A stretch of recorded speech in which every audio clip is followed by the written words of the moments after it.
My ex-wife left me for a better man. He cheated, she lost everything, and now they're begging for help while I earn over $500,000 a year. I recall the precise moment Lily chose to end our marriage. She sat at the kitchen table, mindlessly browsing through her phone. I had just walked in from work, ready to drop my bag and relax, when she looked up and casually remarked, "Derek, I want a divorce." There was no preparation, no softening of the blow, just a brutal, cruel statement delivered as if she were commenting on the weather. I hesitated for a second, unsure whether I had heard her correctly. "Excuse me?"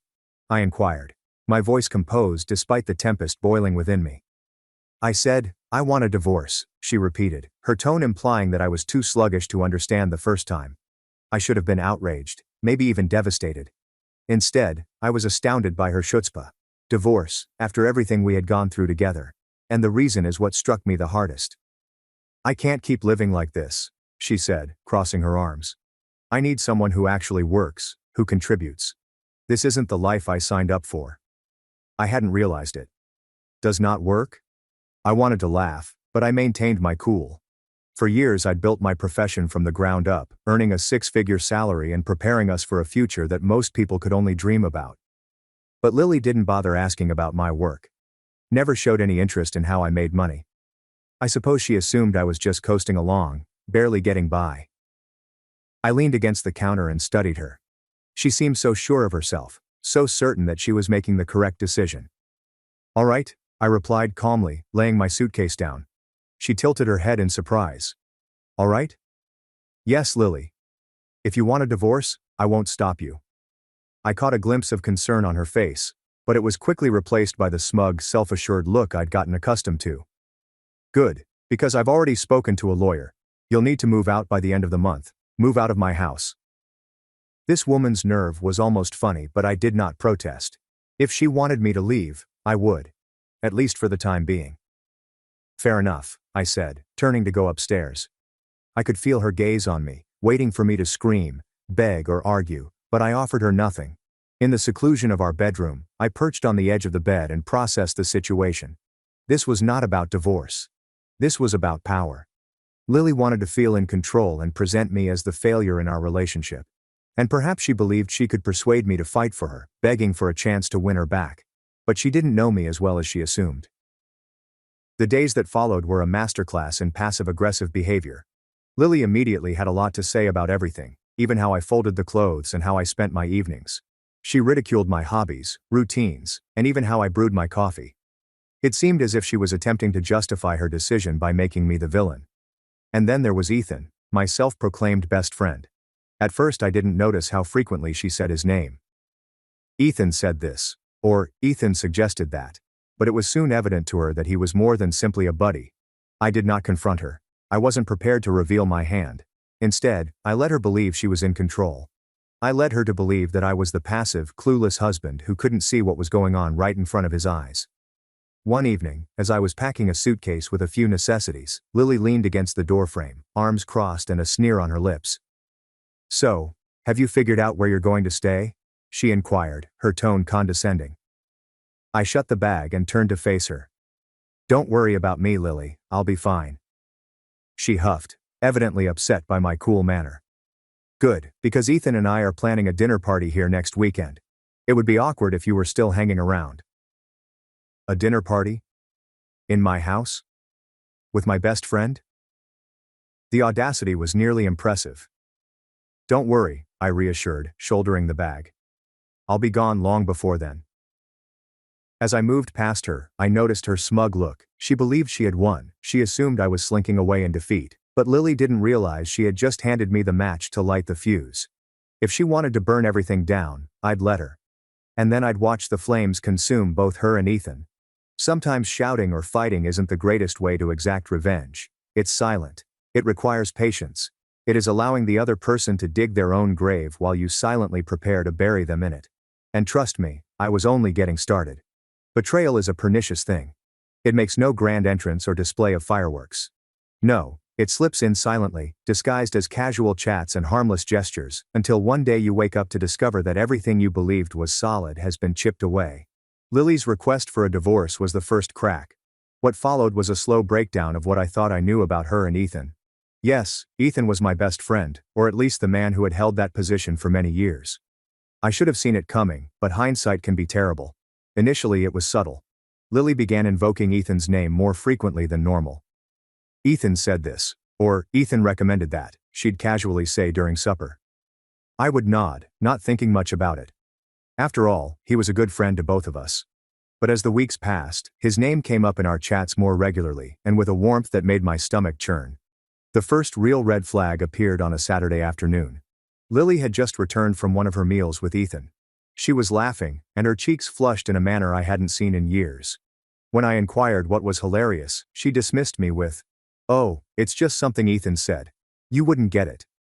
I wouldn't get it? When did I start peering in on our marriage from the outside? The solution, I realized, came much earlier than I'd like to admit. I started to notice more. She'd type the texts with a cheeky smirk before hastily locking her phone.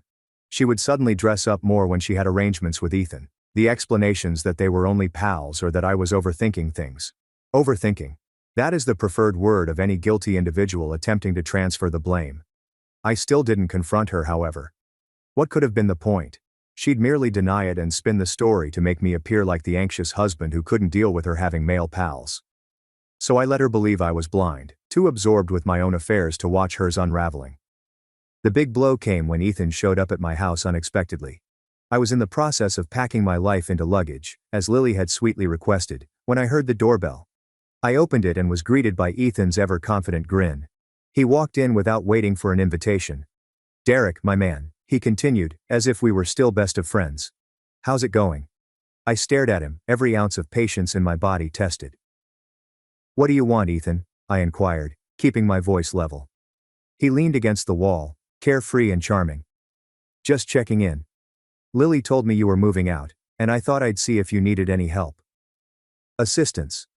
From the man who was literally moving into my life. The audacity was nearly astounding. "I've got it handled," I said curtly, returning to my packing. Ethan lingered, and when I looked over, I noticed the wheels churning in his head. He wasn't simply checking in. He was come to make his point and set his claim. "Listen," he began, his voice taking on a tone he undoubtedly felt was genuine. "I know this must be hard for you, but things happen." "Things happen," I repeated, turning to face him directly. I took a hesitant step forward, forcing him to meet my gaze. "Yeah, Ethan. Things do happen, and sometimes they come back to bite you." He faltered for the first time. The arrogant sneer faded, replaced by something almost like uncertainty.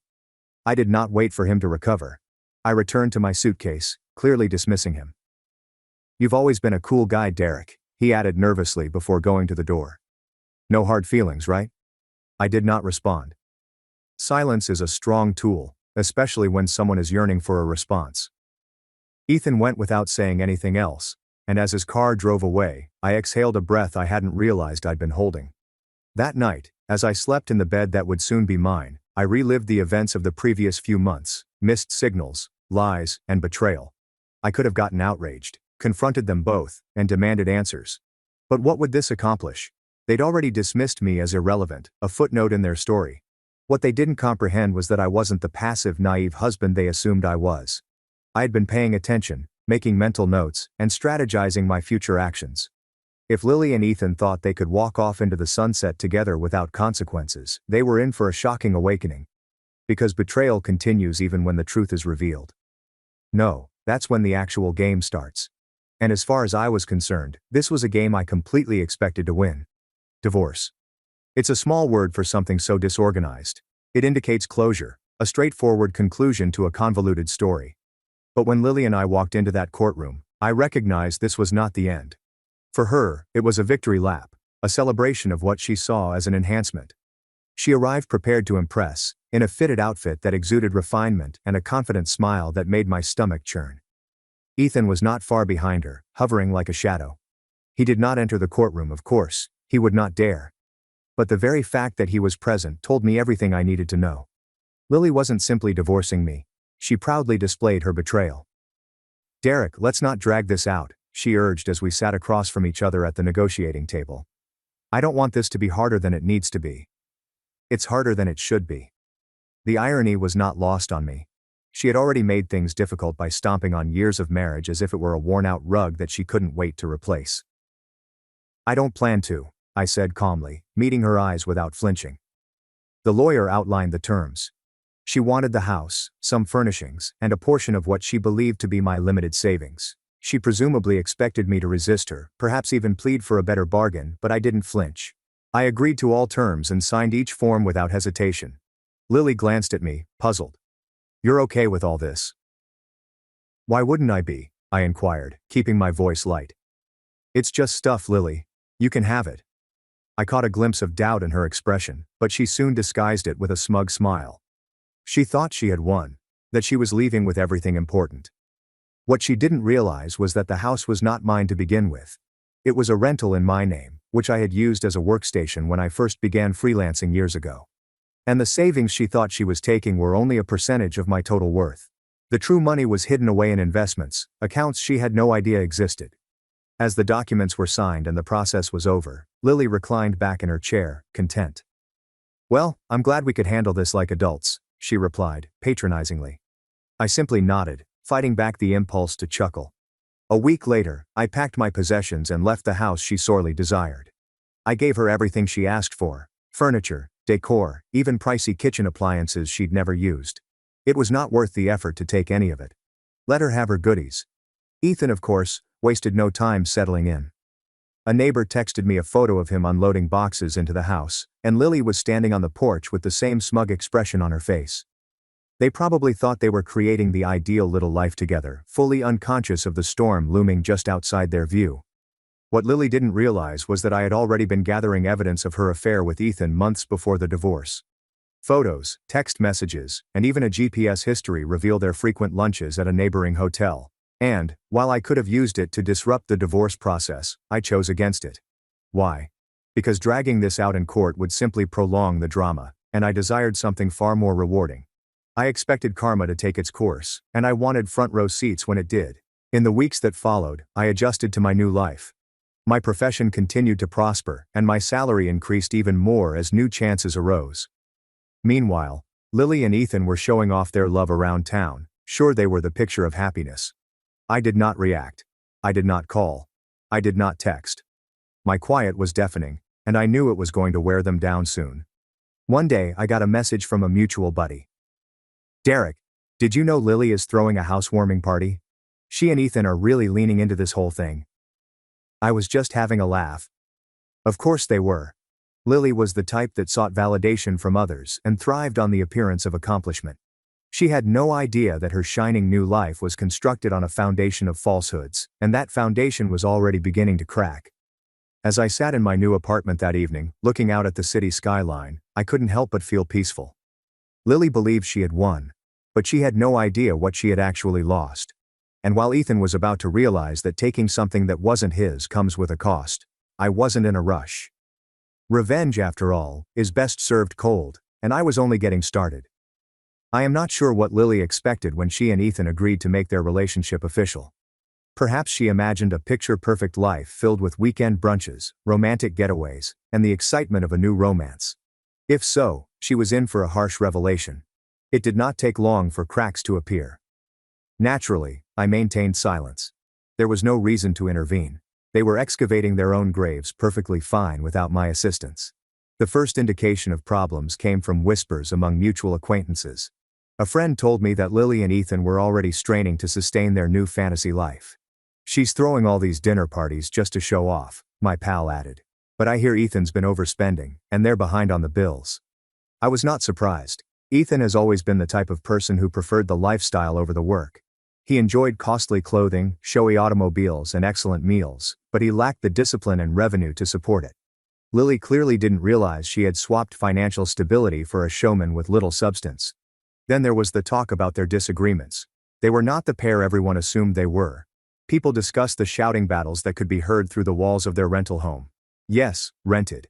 Lily's house, which she had been so proud of accepting after the divorce, was no longer there. She'd been forced to sell it since she couldn't afford the upkeep. One day, I received a call from an old neighbor. "Derek, you won't believe this," she exclaimed, barely containing her laughter. "Lily and Ethan had the landlord banging on their door this morning. They're behind on rent."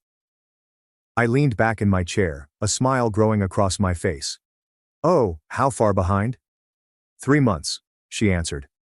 "They're trying to act like it's no big deal, but you can tell they're struggling." It was rather poetic actually. The life they had so proudly built on betrayal was collapsing under the weight of their own conceit. Meanwhile, I concentrated on my personal life. My income had increased dramatically after the divorce, and I was busier than ever with new initiatives and opportunities. I put myself into my work, creating something genuine and long-lasting, while Lily and Ethan struggled with their hollow love. Then, unexpectedly, Lily reached out. She texted me one evening, pretending to be pleasant. "Hello Derek. I hope you are doing well.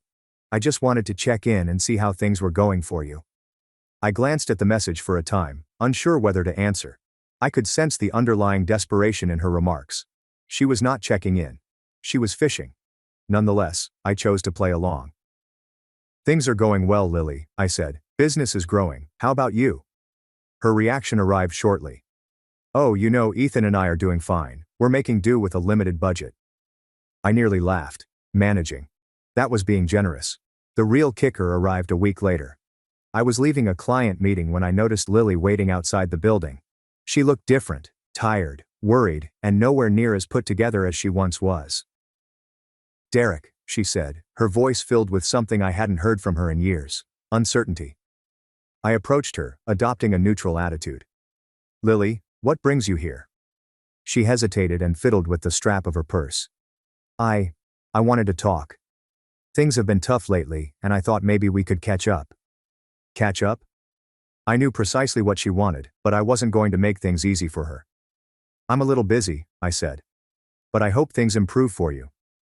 She tried a grin, but I could see the fissures underneath. As I went away, I couldn't help but feel satisfied. This was karma at its best. Lily and Ethan thought they were trading up, but they didn't comprehend the cost of their decisions. Now they were trapped in a life they couldn't afford, fighting to maintain appearances as the walls closed in around them. What is the best part? I didn't need to lift a finger. They had done this to themselves, and I was pleased to see from afar while they harvest what they had sowed. Their pristine little world was collapsing, and I hadn't even begun my payback yet. The thing about retribution is that it does not always have to be loud. Sometimes the sweetest successes are those that require no words. Simply tell the truth, and the outcomes will speak for themselves. This is exactly what I did. I was prospering as I watched Lily and Ethan's carefully created fantasy existence dissolve while they were preoccupied with maintaining their beauty.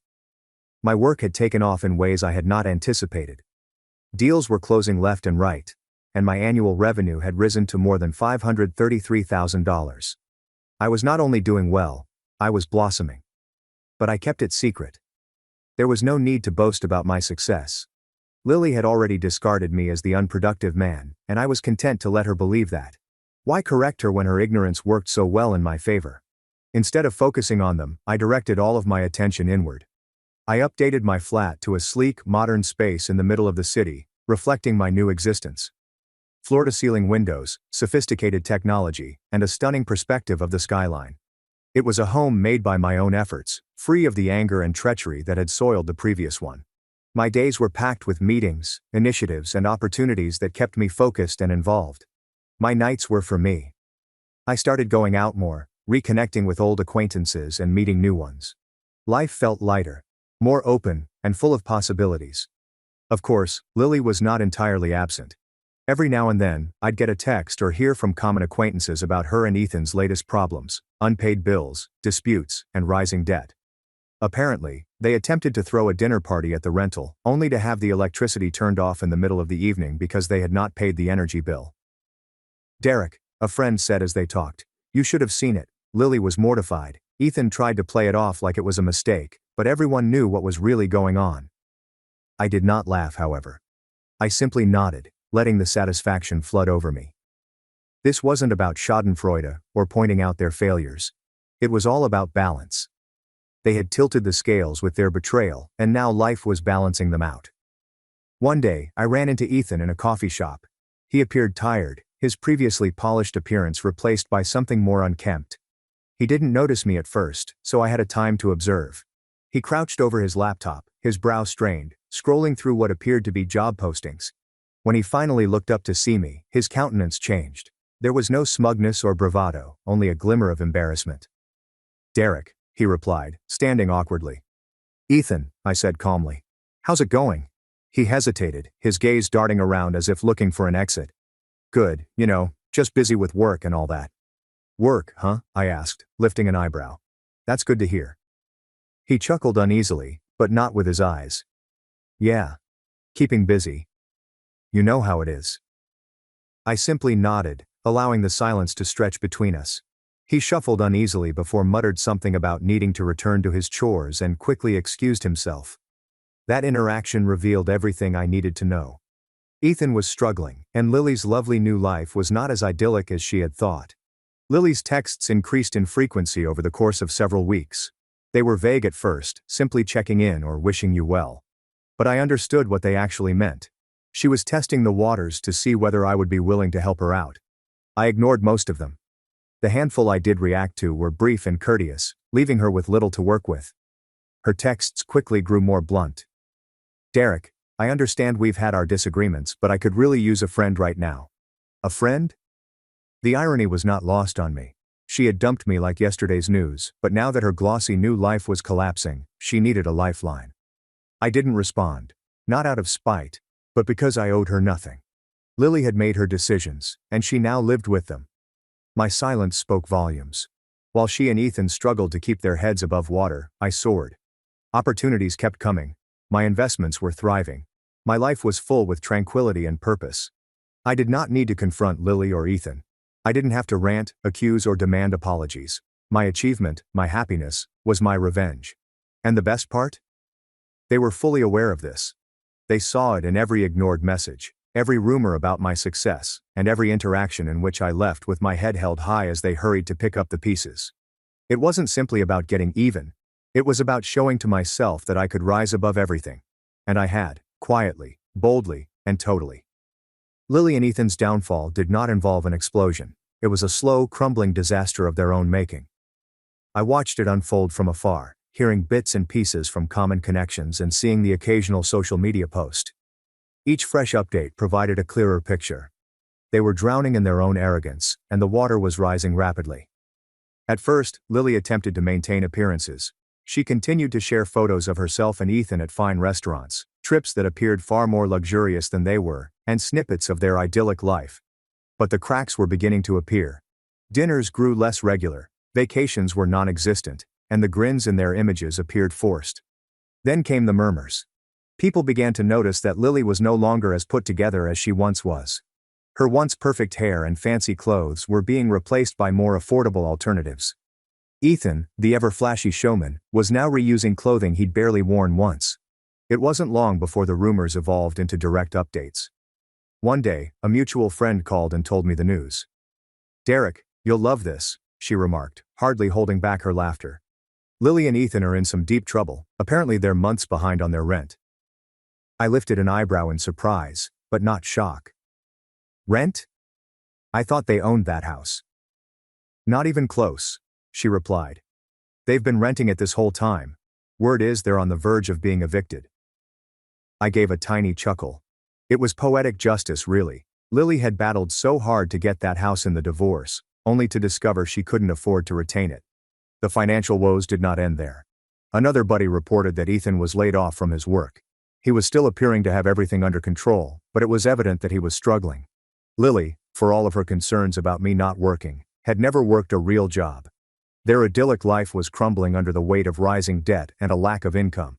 One evening, when I was sipping coffee and scrolling through emails, Lily texted me. "Derek, I really want to talk to you. It's important." I glanced at the message for a long time before typing my response. "Is everything okay?" Her reply came almost immediately. "Not really. Ethan and I are going through a hard stretch, and I was hoping you might help. Just a small loan to see us through." A loan from me? I couldn't stop laughing at the irony. She'd abandoned me, mocked me, and flaunted her new relationship with Ethan, and now she wanted my aid. "I'm sorry to hear that," I said, "but I'm afraid I can't help. I'm confident you will figure it out." Her response was delayed this time, and I could almost feel her frustration through the screen. "Derek, please, just once. You don't need to make it a huge issue." I did not bother answering, there was nothing left to say. Lily and Ethan had made their bed and were now lying on it. The next piece of news arrived a week later. Lily and Ethan had been officially evicted. The landlord, evidently tired of their excuses, had given them a strict deadline, which they had failed to meet. They were compelled to move into a small, dilapidated apartment on the outskirts of town. "Derek, I wish you could see it," the same mutual acquaintance said on the phone. "It's such a far cry from the life they were pretending to have. Lily's barely holding it together, and Ethan looks like he's aged 10 years. I did not gloat. I did not need to. Their failure was not because of me. It was about the implications of their own decisions. Lily had given up a life of security and support for a fantasy that couldn't endure reality. And Ethan, well, he was getting exactly what he sowed. However, the most telling indicator occurred during another unexpected encounter. I ran into Lily at a grocery shop, with her basket full of store-brand necessities. She looked up, noticed me, and froze. "Derek," she murmured with a trembling voice. "Lily," I responded, keeping my tone calm. She opened her mouth as if to speak, but nothing came out. She appeared defeated. The confident, cocky lady who had requested a divorce and boasted about her affair was nowhere to be found. "I hope you're doing well," I murmured, breaking the stillness. She nodded hurriedly, her gaze slipping away. "You too," she said, wheeling her cart down the aisle. As I watched her walk away, I couldn't help but experience a peculiar spectrum of feelings. Satisfaction, definitely, but also sorrow. Lily made her decisions, and they led her here. This was the life she had battled so hard to build, and now she was locked inside. I did not need to say or do anything to make her regret her actions. Life has already taken care of it for me. And as I walked out of the store that day, I realized that karma doesn't always require a push. It simply takes time. Everything quickly came to a head. I knew what was coming. It was inevitable. People like Lily and Ethan do not handle repercussions well. When their carefully crafted facade of prosperity begins to disintegrate, they lash out, looking for someone to blame, or someone to save them. One morning, while I was wrapping up a client conversation, my phone lit up with a number that I hadn't stored. But I knew it. Lily. For a moment, I pondered letting it ring out, but curiosity got the best of me. I picked up, keeping my voice quiet. "Derek speaking?" Her voice was tight, about to snap. "Derek, we need to talk." I sighed and leaned back in my chair. "About what, Lily?" There was a pause, as if she was searching for the appropriate words. "About everything. About Ethan. About us." I raised an eyebrow, but she couldn't see it. "Us. The nerve of this woman. Lily, there is no us. That ended the day you handed me divorce papers. What's this really about?" She paused again, her voice lowered. "We're struggling, Derek. Things haven't been easy since everything happened. I just thought maybe we could talk. Maybe you could help." Help. There it was. The true reason she called. "Help with what?" I inquired, pretending ignorance. "Financially," she conceded, her tone tinged with forced humility. "Just a loan to get us back on our feet." I couldn't help but laugh. "Lily, you left me because you thought I wasn't good enough, that I didn't work hard enough or make enough money for you. And now you want me to fix the mess you made?" Her voice tightened, and defensiveness crept in. "You don't understand. Ethan and I just hit a rough patch." "A rough patch," I interrupted her. "Lily, you made your choice. You left me for Ethan, thinking he was the better option, and now you want me to clean up after you? Not a chance." She began to complain, but I stopped her. "You wanted to be free, Lily, free of me, free of my lack of ambition, so enjoy that freedom. I have no interest in being your safety net." I hung up before she could reply. The following interaction was not over the phone. It was in person. A week later, Lily arrived at my office unexpectedly. She appeared stressed, her previously polished looks transformed by something far more desperate. "Derek," she exclaimed, walking into my office despite my assistant's attempts to stop her. "We need to talk." I leaned back in my chair and folded my arms. "You've got 2 minutes. Make it count." She launched into a tirade about how horrible things had been for her and Ethan, how the world had treated them unfairly, and how she was only asking for a simple favor. "Lily," I quipped, "you made your decisions. You left me for Ethan, thinking you were upgrading your life. How's that working out for you?" Her face reddened with rage and shame. "Derek, I know I hurt you, but you don't have to be so cruel. I thought you were better than this." "Better than this?" I asked, laughing. You thought I was a failure, Lily. You thought I wasn't good enough. Now you're here begging me for help because your perfect life isn't so perfect after all. I owe you nothing. Just then, as if the world wanted to emphasize the point, Ethan came in. He must have followed her since his timing was too good to be coincidental. He appeared even worse than Lily, unkempt, agitated, and plainly out of his element. Derek, he said, attempting to be nonchalant, but his voice was unsteady. Can we talk man to man? I rose up and walked around my desk to meet him. Man to man, I repeated. You mean the same way you talked to me while sleeping with my wife behind my back? Save it, Ethan. He winced, but pressed on. Look, we made mistakes, but Lily and I are in a tough spot, and we thought maybe you'd be willing to help us out. Just a loan, something small.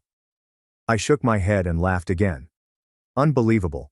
You betrayed me, lied to me, and now you want me to bail you out?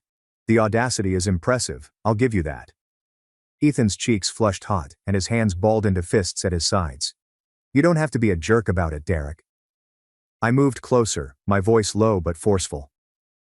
I don't owe you anything, Ethan. You made your bed, now lie in it. Lily reached out and pleaded. Please, Derek, we're desperate. I turned to her and spoke calmly but coldly. Desperation doesn't erase betrayal. Lily, you both made your choices, and now you're living with them. This conversation is over. Without saying anything, I moved to the door and opened it, beckoning for them to leave.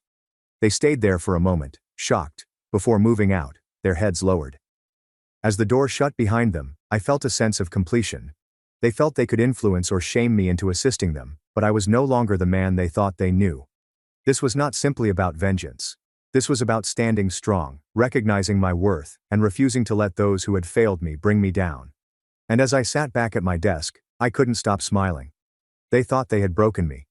Instead, they'd freed me. The beauty of treachery is that it has the ability to turn on itself. Ethan and Lily felt they could escape the mess they had made by banding together. However, the gaps in their relationship began to widen into full-blown fractures. It was almost lyrical to see them crumble beneath the weight of their own choices. The first indication came from a mutual acquaintance, Naomi, who always seemed to have her ear to the ground. She called me one afternoon, her voice full of gossip. Derek, you're not going to believe this, she told him. What now, Naomi? I responded, amused by her dramatic tone. It seems Ethan has been, how should I put this, seeing someone else. I laughed, a genuine belly laugh that I hadn't had in a while. Seeing someone else? Are you serious? Dead serious, she remarked. Apparently Lily caught him texting another woman, some young thing from his new job if you can believe it. I shake my head. The irony was so thick, I could taste it. Ethan, the man who had betrayed me and Lily, was now betraying her in the same way. Karma did not simply catch up with them, it ran them over. The fallout was fast. Lily, who had always been cocky and confident, was now caught off guard. According to what I heard, she confronted Ethan in a very public setting, screaming at him in the middle of a cafe. He tried to brush it off, Naomi explained, loving every detail. Said it wasn't a big deal, and Lily completely lost it. She threw her coffee at him. I could almost see it. Lily, the same lady who once boasted about leaving me for a better man, is now down to tossing lattes in public. It seemed almost too good to be true. But it did not end there. The woman Ethan had been texting was not a casual affair. He'd met her at his new work, and she was everything Lily wasn't: young, reckless, and uninterested in settling down. Ethan, being the impetuous moron he was, convinced himself that she was worth sacrificing everything for. Lily, of course, did not take the treachery calmly. She sought explanations. I demanded that Ethan clean up the mess he'd created. But Ethan was Ethan, and repairing things was never his strong tea. Instead, he doubled back, blaming Lily for their financial problems and accusing her of being overly demanding. Their disputes were the buzz of the town. Neighbors reported hearing yelling battles late at night. More than one friend described unpleasant occasions in which Lily burst into tears in the middle of a conversation. Ethan eventually moved away, leaving Lily in their filthy flat with no method of paying the rent. She contacted me again during this period, her voice quivering with rage and desperation. Derek, she began, without bothering with pleasantries. You were right about Ethan. He's a liar and a cheat, and I can't believe I trusted him. I leaned back in my chair and let her rant. I could have given her sympathy or said something conciliatory, but where was the fun in that? Lily, I replied after she paused for breath. You made your choice. You chose Ethan over me, thinking he was the better man. How's that working out for you?" She remained silent for a moment. On the other end of the line, I could hear her breathing heavily. Finally, she murmured, "I don't need your lectures, Derek. I need your help." "No," I responded firmly. "What you need is to learn to live with the consequences of your decisions." She hung up with me after that. According to what I learned later, Ethan did not return. He moved in with his new girlfriend, who soon found he was just as unstable as Lily. Last I heard, he was couch surfing, unable to maintain a job or a relationship. Lily, on the other hand, was left to pick up the pieces of her broken existence. She had no work, no funds, and no one else to turn to. Her family had grown bored of her incessant drama, and even her friends had begun to drift apart. The life she had fought so hard to create with Ethan had crumbled to ash. And I didn't have to move a finger. Karma had completed all of the work for me. There's a certain thrill in knowing that people like Lily and Ethan will eventually destroy themselves. They believe they are cunning, that they can deceive and betray their way to happiness. However, life has a way of humbling them. And while they were fighting, I was thriving. My work was booming, my life was tranquil, and my future seemed brighter than ever. They say that living well is the best form of payback, and by that standard, I had won. The odd thing about hitting rock bottom, when you're the one betrayed, humiliated, and rejected, is that you realize how resilient you truly are. For me, divorce was not the end. This was the beginning. A new start camouflaged as catastrophe. Lily and Ethan had destroyed the bridge behind them, but I was already constructing a better one ahead. Following the divorce, I made a pledge to myself that I would not let their betrayal define me. I'd soar beyond it. Not for retribution, but for my own peace. And this is exactly what I did. The first stage involved investing in myself. I updated my apartment to a beautiful penthouse in the city center. Floor-to-ceiling windows, simple furniture, and a vista that reminded me every day of how far I had come. It wasn't simply a place to live. It was a statement, a representation of my new existence. My formerly solid career began to flourish in unexpected ways. Freed from the stress of Lily's incessant criticisms and Ethan's backstabbing, I refocused on my work.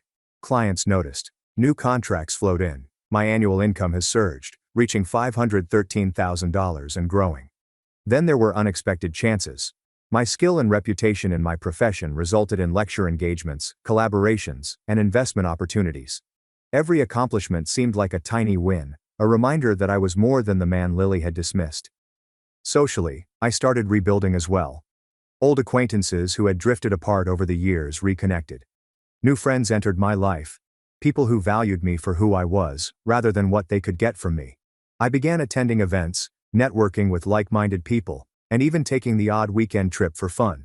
However, the most major alteration was internal. I learned to value myself in ways I hadn't previously. For years, I had devoted so much work to keeping Lily happy, attempting to match her unreasonable expectations, that I had lost sight of my own worth. Now I was reclaiming it. Therapy was also helpful. I won't pretend I did anything on my own.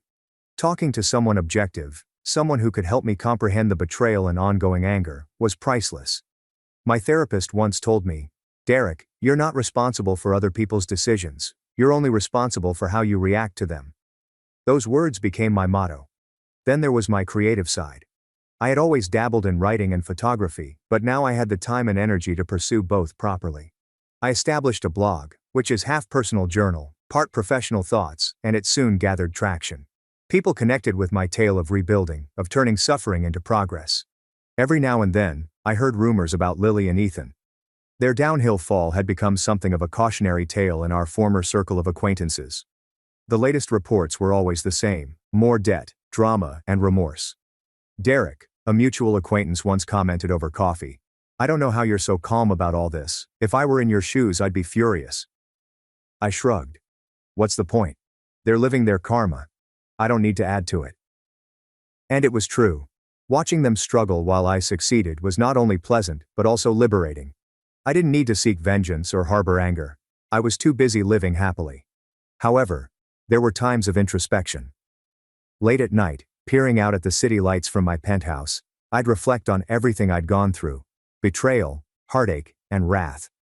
It had not been simple to move on, but I had done so. In the process, I discovered a side of myself I didn't know existed. Stronger, wiser, more confident. Life continued to throw problems at me, as it always does. But I approached each one with clarity and resilience that I had never experienced before. Losing Lily and Ethan was awful, but in retrospect, it was the best thing that had happened to me. They didn't just leave, they had released me. Every day seemed like progress. I was not simply surviving, I was thriving. And the best part, I did not need anyone's approval to prove it. I had created a life I was proud of, surrounded by people who appreciated me and full of exciting chances. My universe was brighter, larger, and better than anything Lily or Ethan could have dreamed. And as far as I was concerned, the chapter with them had over. This was my story now, and I was writing it just the way I wanted. My friend's sister accused me of being the father of her baby, and sued me for emotional distress. When my lawyer came in, she turned pale. My friend Ryan has a sister named Laura. I've known them both for several years. We grew up in the same neighborhood and occasionally hung out, but nothing important happened. Laura had a unique personality. I don't want to sound nasty, but she had some mental health issues. I don't know all the specifics, and it wasn't my business. Ryan never mentioned it, and I didn't ask, but everyone knew Laura faced difficulties. Laura approached me unexpectedly about a year ago, informing me that she was pregnant. Okay, cool, right? Except for one small detail. She stated that I was the father. At that point, I swear my brain had short-circuited. I was like, wait, what? Let me clarify. I've never embraced Laura or been close with her, not even once. So when she came at me with this outrageous charge, I couldn't process it. I told her straight up, Laura, I don't know what you're talking about, but there's no way I'm the father. We've never been close like that. She simply kept saying it over and again, as if I was going to magically recall a night that never happened. It was strange, to say the least. I tried to remain calm, thinking that maybe this was part of her mental health issues, but deep down, I was terrified. This is where things began to spiral out of control. Laura refused to have a prenatal paternity test. I was sitting there thinking, if you're so sure it's my kid, why don't you just take the test and prove it? But she wouldn't move. She continued saying things like, you need to be there for your child, and you're abandoning us before the baby's even born. It was guilt trip territory, and I wasn't buying it. I made it obvious that if she didn't take the test, I wouldn't sign anything. I was not about to become legally bound to a child who wasn't mine. Simple, right? I assumed that would be the end of it. Boy, was I mistaken. Cue the familial drama. My parents discovered out some weeks later. I love my parents, but they have these old views. They were devastated as soon as they learned of the situation. Completely lost it. They were calling me names, accusing me of being a deadbeat and a shame. I was standing there, trying to say something, but they weren't listening. I told them, Mom, Dad, this isn't my kid. Laura's just making stuff up. But they wouldn't listen. It was as if they couldn't get over the fact that I was responsible for this infant. There were a lot of ugly arguments following that. Things were spoken that I probably cannot take back. And I'm still upset about it. Even though I kept telling them it wasn't my child. My parents insisted on me doing the right thing, and taking on the role of father. It did not matter to them. In their opinion, I was already guilty. They claimed they did not raise me to be a deadbeat and could not believe I would deprive my own child. This is where things become even crazier. I wasn't even in the same state when Laura became pregnant. That's correct. She had been staying with a friend for a month when she allegedly conceived.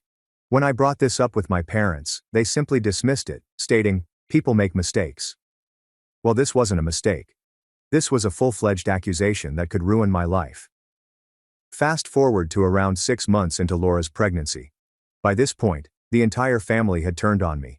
Every family dinner, phone call and text was about how I needed to man up and accept responsibility for this baby.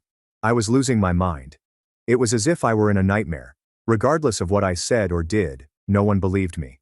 Fortunately, most of my pals were on my side. But a few of them began to question things such as, are you sure, man? Maybe you don't remember something. Finally, my parents dropped the biggest bombshell on me. If I didn't stand up and behave like a parent, they were removing me from their lives, disowning me, and kicking me out. At first, I assumed they were joking, but they were quite serious. They stated unequivocally that if I did not agree to this, I would be kicked out of the family.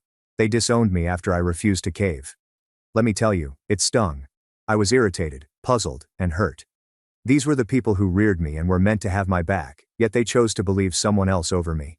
My own family discarded me as if I didn't matter. It was horrible. Things became much stranger when the baby was born. My mother was present at the hospital, playing the role of proud grandmother. I didn't know until later. Laura refused to take the paternity test, so I had to go through certain legal procedures to get it completed. When the findings arrived, guess what? Not my child. There was a 0% possibility I was the father. As soon as I held that paper in my hands, I felt a rush of relief and rage. I sent the results to my parents, hoping they'd finally realize the reality. They'll realize they were mistaken, and everything will return to normal. Nope. Instead, they began bombarding my phone with apologies, money offers, and pleadings for forgiveness. My father even mailed me a few hundred, as if that would solve the problem. But here's the deal. I kept the money. Yes, I took it. I felt as if they owed me for everything they had put me through. But will you forgive them? No way. I made it clear that if they were willing to disown me over something like this, I was not going to risk being betrayed again. Most of my friends supported me, but a few, including my therapist, began suggesting things like, maybe you should give them another chance. They're your parents after all. I understand. I really do. But how do you forgive someone who was willing to cast you away so easily? How can you trust someone who believed a lie about their own child? That's where I am now. I'm torn between knowing I didn't do anything wrong and wondering if I should even try to make things right with my family. But every time I think about it, I recall how swiftly they turned on me, and I can't get rid of the sensation that they let me down when I needed them most. Okay, so with everything that happened with my parents and Laura's baby drama, you'd think things would settle down, right? Nope. Life had different plans for me. If anything, the situation only worsened. You'd think confirming that I wasn't the father would have been the end of it. But I wish it were that simple. It turns out that when people refuse to confess their mistakes, they will go to any length to avoid accepting responsibility. When the paternity test results revealed that I was not the father, I thought, all right, now my parents will realize they were wrong, and maybe things can get back to normal. But instead of the relaxation I expected, things became much more convoluted. First and foremost, Laura utterly lost it. She began spreading tales throughout town that I had tampered with or faked the test. Yeah, you read that correctly. In her perspective, I had successfully persuaded a whole lab to rig the data in my favor. How would I even do that? I'm simply a regular guy, not some genius who understands how to manipulate DNA tests. Laura, however, was not hearing anything. She was dead focused on making me the antagonist in her plot. She went around telling everyone that I was abandoning her and the kid, that I had deceived everyone into believing I wasn't the father. It made no sense, but it didn't matter. People began to believe her. Small-town tales traveled quickly, and soon I was getting filthy stares at the grocery store, as if I were some kind of slime. I even had others confront me, asking why I wasn't stepping up to care for my child. It was irritating. I had test results that proved I wasn't the father, but no one seemed to care. Laura was out there playing the victim, and I was being accused for something I had no involvement in. I'd never felt more helpless in my life. It's one thing when your family turns against you, but when the entire community believes you're the evil guy, it's a different story. My parents were still trying to be kind, but it was evident they had no idea how to handle the matter either. My mother kept phoning, leaving long, tearful voicemails about how she simply wanted her family back together. She didn't even acknowledge what had occurred. She just wanted to sweep everything under the rug as if nothing had ever happened. She even invited me over for supper, as if it would suddenly repair all the damage they'd done. It was more than just awkward. It was insulting. After everything they had put me through, they assumed a few family meals and fake smiles would make things better. There was no apology or acknowledgement of how severely they had messed up. Just let's move on. It was as if they had no idea how much trust they had broken. And the point is, once trust has been lost, it cannot be repaired with a dinner and a hug. It takes real work and effort to repair, and they were unwilling to accept their mistakes. The kicker came when my father attempted to bribe me. He simply sent me an email offering to buy me a new automobile if I would return to the family. Like what?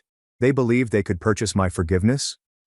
It was so out of sync with reality that I had no idea how to respond. I gazed at the email for a moment, trying to figure out if it was a cruel joke. But, nope. My father was serious. I did not respond. I could not. What would you say to anything like that? They were unconcerned about fixing things properly. They simply wanted me back into their lives because it was convenient for them. The fact that they thought throwing money at me would solve things demonstrated how little they understood what they had done. The worst part came later, when I discovered Laura had begun reaching out to people I knew, attempting to drag them into her drama. She even phoned my ex-girlfriend Claire, attempting to persuade her that I was a bad guy who had abandoned his child. Sam and I hadn't spoken in years, but I received a text from her saying, "We need to talk." At first, I had no idea what she was talking about, but when she explained that Laura had been contacting her, attempting to stir up old drama, I nearly lost it. I contacted Laura and ordered her to stop. I was done with the games and the lies, and I was not going to let her drag my friends and ex-partners into her mess. But she simply laughed and hung up on me. It was like speaking to a wall. She was so engrossed in her fantasy world that nothing I said got through to her. At this point, I was seriously considering consulting a lawyer. I didn't want to go that far. But what option did I have? Laura was out here damaging my reputation, my parents were encouraging her actions, and I felt as if I had no one on my side. My closest friends did support me, but they had no idea how horrible things had gotten. Finally, I had to make a decision. I couldn't keep living in a constant state of stress, waiting for the next rumor or insane accusation to come my way. I determined to cut all ties, not only with Laura, but also with my parents. It was not easy. It sucked. But I realized I couldn't keep letting them pull me down. I sent my folks a long email explaining everything. I felt deceived, they had failed me, and I couldn't trust them anymore. I did not sugarcoat anything. I told them openly that I wasn't ready to forgive them and didn't know if I ever would be. I informed them that if they wanted to have a future connection with me, they needed to first apologize and accept responsibility for their acts. No more pretending that everything was all right. No more sweeping things under the rug. I blocked Laura on everything. I couldn't take her manipulations anymore. She was not my concern, and I was not going to let her drag me further into her mess. I even had to inform her brother Ryan that I would be unable to spend time with his family for the time being. That was difficult because Ryan has always been a good buddy, but I needed to prioritize my personal well-being. I took them off a few months ago, and it's been a relief. Sure, there are days when I feel guilty or question myself, but ultimately, I believe I made the correct decision. Even when it's difficult, you have to walk away from situations. Yes, it is chaotic and complicated, but at least I am no longer constantly looking over my shoulder, waiting for the next calamity to strike. I can now breathe again. But dude, if you had told me a year ago that this is where I'd wind up, I would not have believed you. Life is funny like that, I suppose. Update 1. Okay, so this is where things get more crazier. I believed cutting ties with Laura and my parents would put an end to the insanity. I figured that if I eliminated them from my life, everything would calm down, and I could move on. Unfortunately, things do not always go as planned. Cutting them off was only the start of a whole new disaster. A few weeks after I sent that email to my parents and blocked Laura, I received an unexpected contact from an old high school acquaintance named Jason. We hadn't spoken in years, yet out of nowhere he asks whether I'm okay. At first I think, okay, that's random. But then he tells me that my parents contacted him. Now Jason and I were never really close, so my parents contacting him was a massive red flag. Apparently, they'd been going around asking individuals to speak with me on their behalf. I'm talking about old friends, distant relatives, and even individuals I hardly know. They were informing everyone that I was in a difficult situation and that they were concerned about me.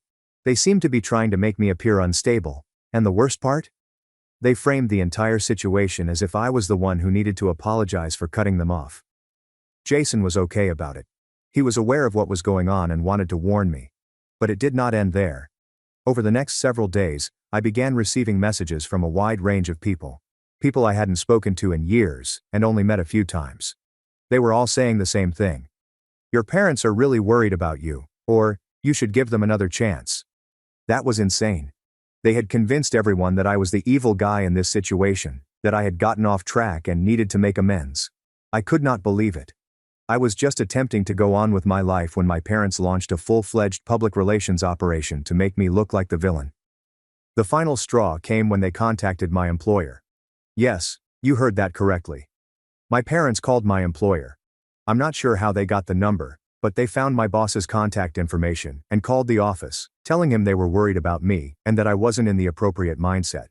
Can you imagine how embarrassing that was? My supervisor called me into his office one day, appearing serious, and asked whether everything was fine at home. I was stunned. I wasn't sure what to say at first. What do you respond when your boss asks if your parents believe you've gone off the deep end? I described the entire issue to him, and fortunately, he was really understanding. He apologized for bringing it up, but the harm had already been done. My own parents were out there, attempting to interfere with my job. It felt like they were out to ruin everything for me, simply because I refused to conform to their will. After that, I had no choice. I proceeded to see a lawyer and began the process of obtaining a restraining order against them. I didn't want to go that far. But what option did I have? They were interfering with my profession, friendships, and peace of mind. I needed to defend myself, even if it meant formally cutting them off. The process was time-consuming and demanding, with court dates, paperwork, and a lot of anxiety. But at the same time, I felt a strange sensation of satisfaction, as if I had finally taken control of the situation. No more letting them infiltrate every aspect of my existence. No more allowing them to twist the narrative. Of course, when they learned about the restraining order, all hell broke out. My mother sent me a long, guilt-ridden email about how she never expected her own son to do this, and how families are supposed to keep together no matter what. She kept accusing me of ripping the family apart and inflicting all of the sorrow. This was textbook manipulation. But I did not bite. I did not respond. I wish I could say that was the end of it, but things only got worse before they improved. One day, I returned home from work to find my car had been vandalized. Someone had typed the word liar into the side of it. I had no confirmation it was my parents, but really, who else could it be? Except for a few close acquaintances, I'd kept the restraining order a secret. My parents were the only ones with a reason to do anything like that. It was as if they couldn't tolerate losing control and had to lash out in whatever way they could. I filed a police report, but nothing happened. Just another reminder that even when you attempt to do things correctly, the people who are meant to love you the most can become your deadliest adversaries. I began parking my car at a friend's house after that, simply to be safe. I couldn't take any more chances. I also installed security cameras throughout my flat in case they tried anything else. I felt like I was in a perpetual state of paranoia, waiting for the next shoe to drop. But slowly, things began to settle down. The restraining order was granted, and my parents were no longer permitted to contact me or visit my house or employment. It took a great weight off my shoulders.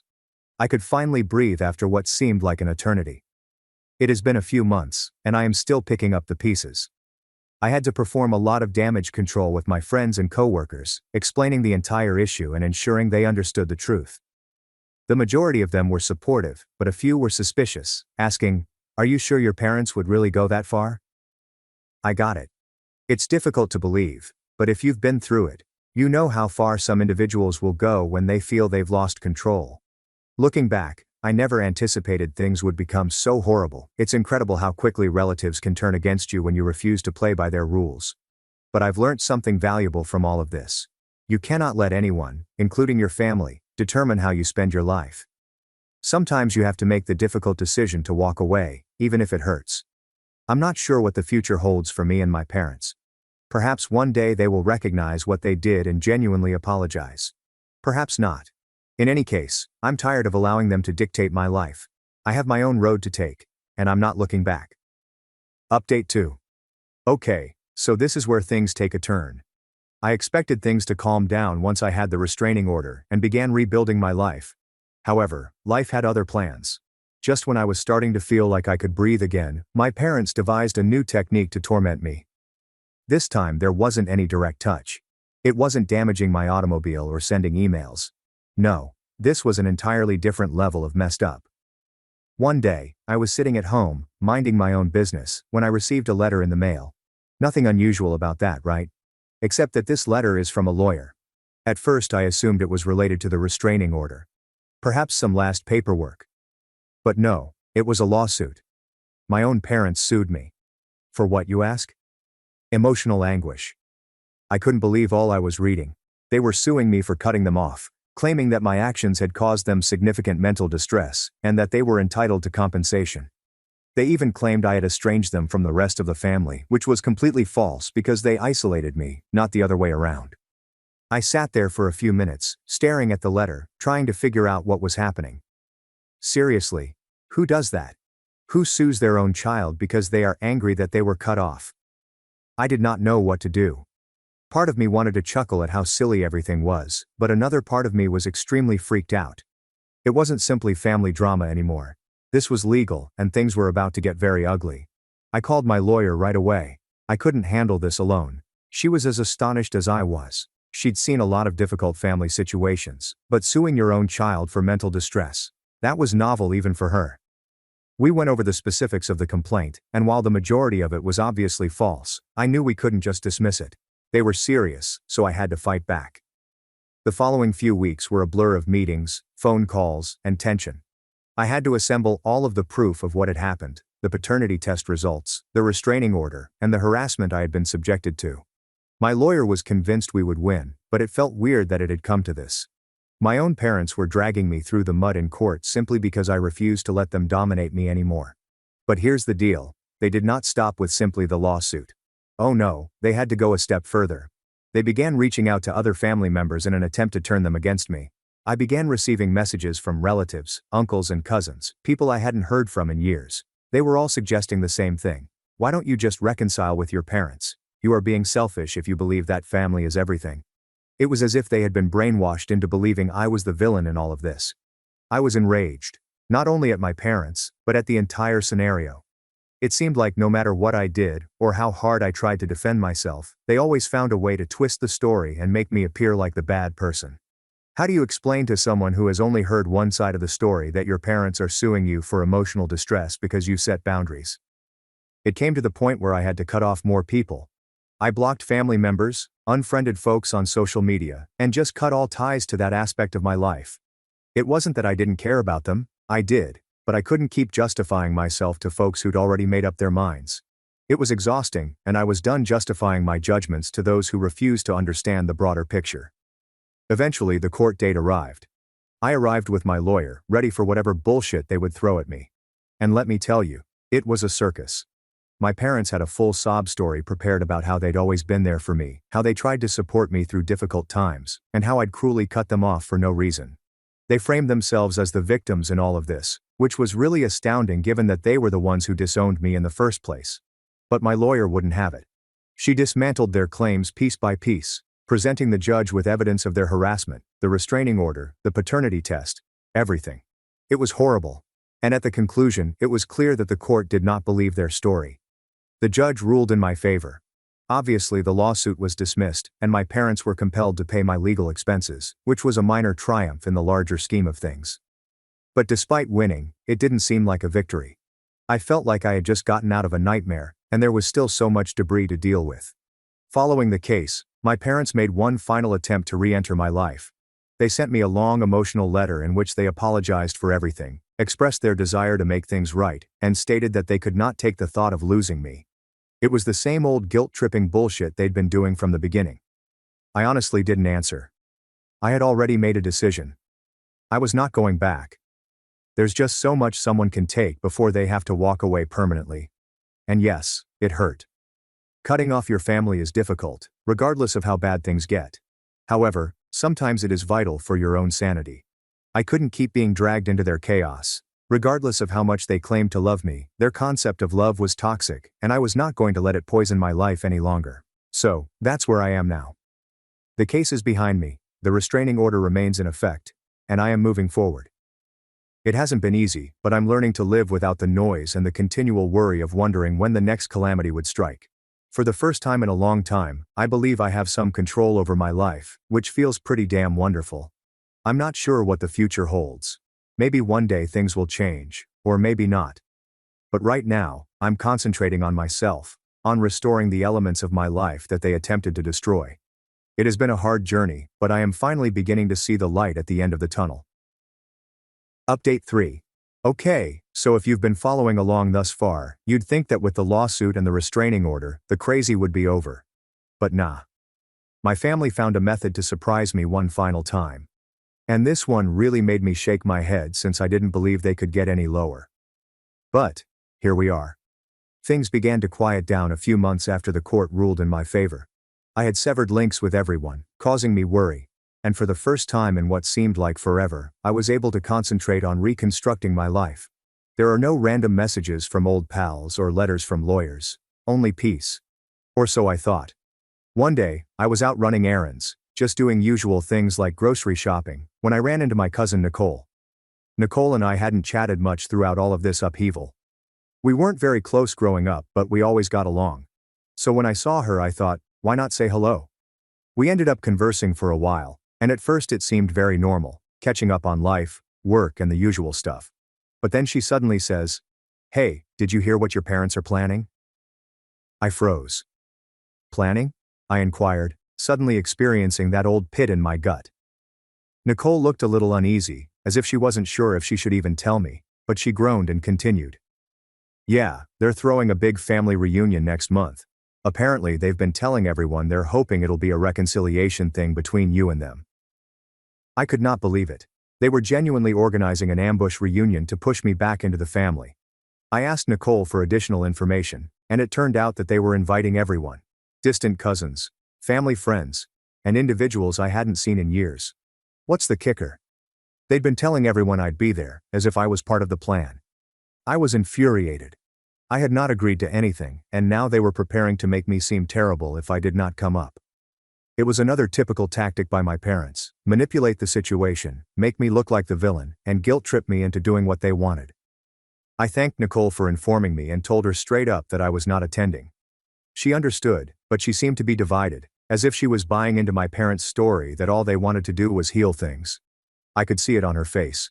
She urged me to go and make things right. But after what they'd done, there was no way I was going to fall into their trap. That night, I went home and contemplated my options. I knew I wasn't going to the reunion, but a part of me felt compelled to say something. I couldn't simply ignore this. So I decided to send one final mail to my parents, outlining everything once and for all. The next morning, I got down to send them an email. It wasn't long, but it was straightforward. I explained that I was aware of the reunion, but would not be attending. I made it obvious that I did not want to participate in any coerced reconciliation, particularly in front of a large crowd. I reminded them that if they truly cared about resolving things, they needed to start by respecting my boundaries. There was nothing more to discuss until they could do that. I wasn't expecting a reaction, and frankly, I didn't need one. I simply needed to correct the record one last time. But of course, my parents could not simply let it go. A few days later, my father contacted me. I didn't answer, but he left a long rambling voicemail about how I was pulling the family apart and how this reunion was supposed to be a new beginning for all of us. He even attempted to guilt me by adding, "Your grandparents would be so disappointed in how you're handling this." That voicemail struck me hard, not because I believed it, but because it reminded me of all the times my parents used guilt and manipulation to get their way. They'd play any card they could to make me feel like I was the problem, including pulling my grandparents into it, who had always been supportive of me. It was as if they couldn't accept that they, too, might need to take a long, hard look at themselves. I did not respond to the voicemail. What was the point? I had said my piece, and I was not going to let them drag me back into their drama. But it doesn't mean it didn't bother me for days thereafter. I kept thinking about the reunion and all of the family who will be there, and I wondered if I was simply refusing to make peace. I wondered if many of them knew the whole story, or if they were only hearing the warped version my parents were telling. After the reunion, I didn't hear from my parents. I saw some images on Facebook, happy grins, family hugs, the entire thing. My parents were smiling, as if nothing was wrong, as if they hadn't spent the last year attempting to wreck my life. It felt strange seeing them pretending everything was wonderful, but I suppose they were always brilliant at pretending. A few weeks later, I ran into Nicole again, and she told me how awful the reunion had been. Apparently many people expected me to arrive, and when I didn't, there were some awkward talks. My parents tried to explain my absence, but Nicole reported it didn't go well. A few relatives even wondered why I wasn't there and why my parents hadn't been more open about the situation.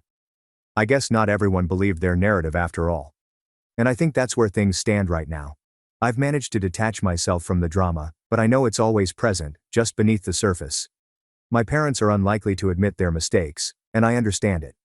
I can't change them. But I can defend myself, continue to create my life without their influence, and focus on the individuals who truly care about me. It's been a long path, and I'm not going to lie. It still hurts occasionally. It's not easy to cut off from your family, and there are days when I question if I made the right decision. But deep down, I knew I needed to. I had to prioritize myself, my mental health, and my own future over the toxic loop they were attempting to drag me into. So, this is the end of the wild ride. Maybe one day things will change, or maybe not. In any case, I'm tired of letting my family dictate how I live my life. I've got my own road to follow. And for the first time in a long time, I'm doing things my way. Told my parents I'm done after years of being overlooked. A month later they saw my name on a plaque and it left them speechless. My name is Noah, I'm 26. And there's one thing you should know about my family. They have a golden child. Noah is my younger brother by 2 years. He has been the star since we were little. He got the better room, a larger slice of cake and greater applause. I used to tell myself I was only imagining it. Maybe I was overly sensitive. Perhaps I read too much into things. However, as we grew older, it became more difficult to ignore, particularly when it came to cars. Noah crashed his first car when he was 17, while texting and driving. My parents were unhappy for a week before surprising him with a newer model, complete with a ribbon on top, as if it were a prize. Me. I saved for years to purchase my second-hand vehicle. No ribbon means no congratulations. Dad arched an eyebrow and murmured, "Don't get cocky. It's just a car." I remained silent. I'd become accustomed to drifting into the background while Noah basked in the spotlight. I studied hard, worked full-time during college, finished debt-free, and found a respectable job in finance. Meanwhile, Noah shifted his focus from one passion to another, including DJing, e-commerce, and cryptocurrency trading, all of which were supported by our parents. He termed it finding himself. I called it freeloading, but I remained silent. I felt if I kept doing my own thing, they'd ultimately recognize me for who I truly was. Then came the moment that started everything. It was a wet Thursday when my automobile died. I was driving home from work, the same route I'd taken 100 times before, when the engine sputtered and died right in the midst of the highway off-ramp. They towed it to the shop. The mechanic took one glance and informed me it wasn't worth repairing. Transmission was shot, and a few other items were on their final legs as well. I still recall standing in the garage, hearing the estimate, doing the math in my head, and realizing that I couldn't afford a new car right soon unless I spent every penny I had. That night I phoned my folks, not to beg or anything, just to talk, to tell them what happened, and perhaps to see if they'd offer a modest loan to help me out temporarily. I wasn't expecting much, but I certainly didn't expect what I received. Dad sighed as I brought up the automobile. "Noah," Dad replied, as if I were a child who had broken a vase. "You're an adult now. You make your own money. Figure it out." Mom added in with her usual soothing, enabling tone. "We've done enough for you, sweetie. Maybe try budgeting better." I was struck into silence. "How can you improve your budget?" I hadn't gone on vacation.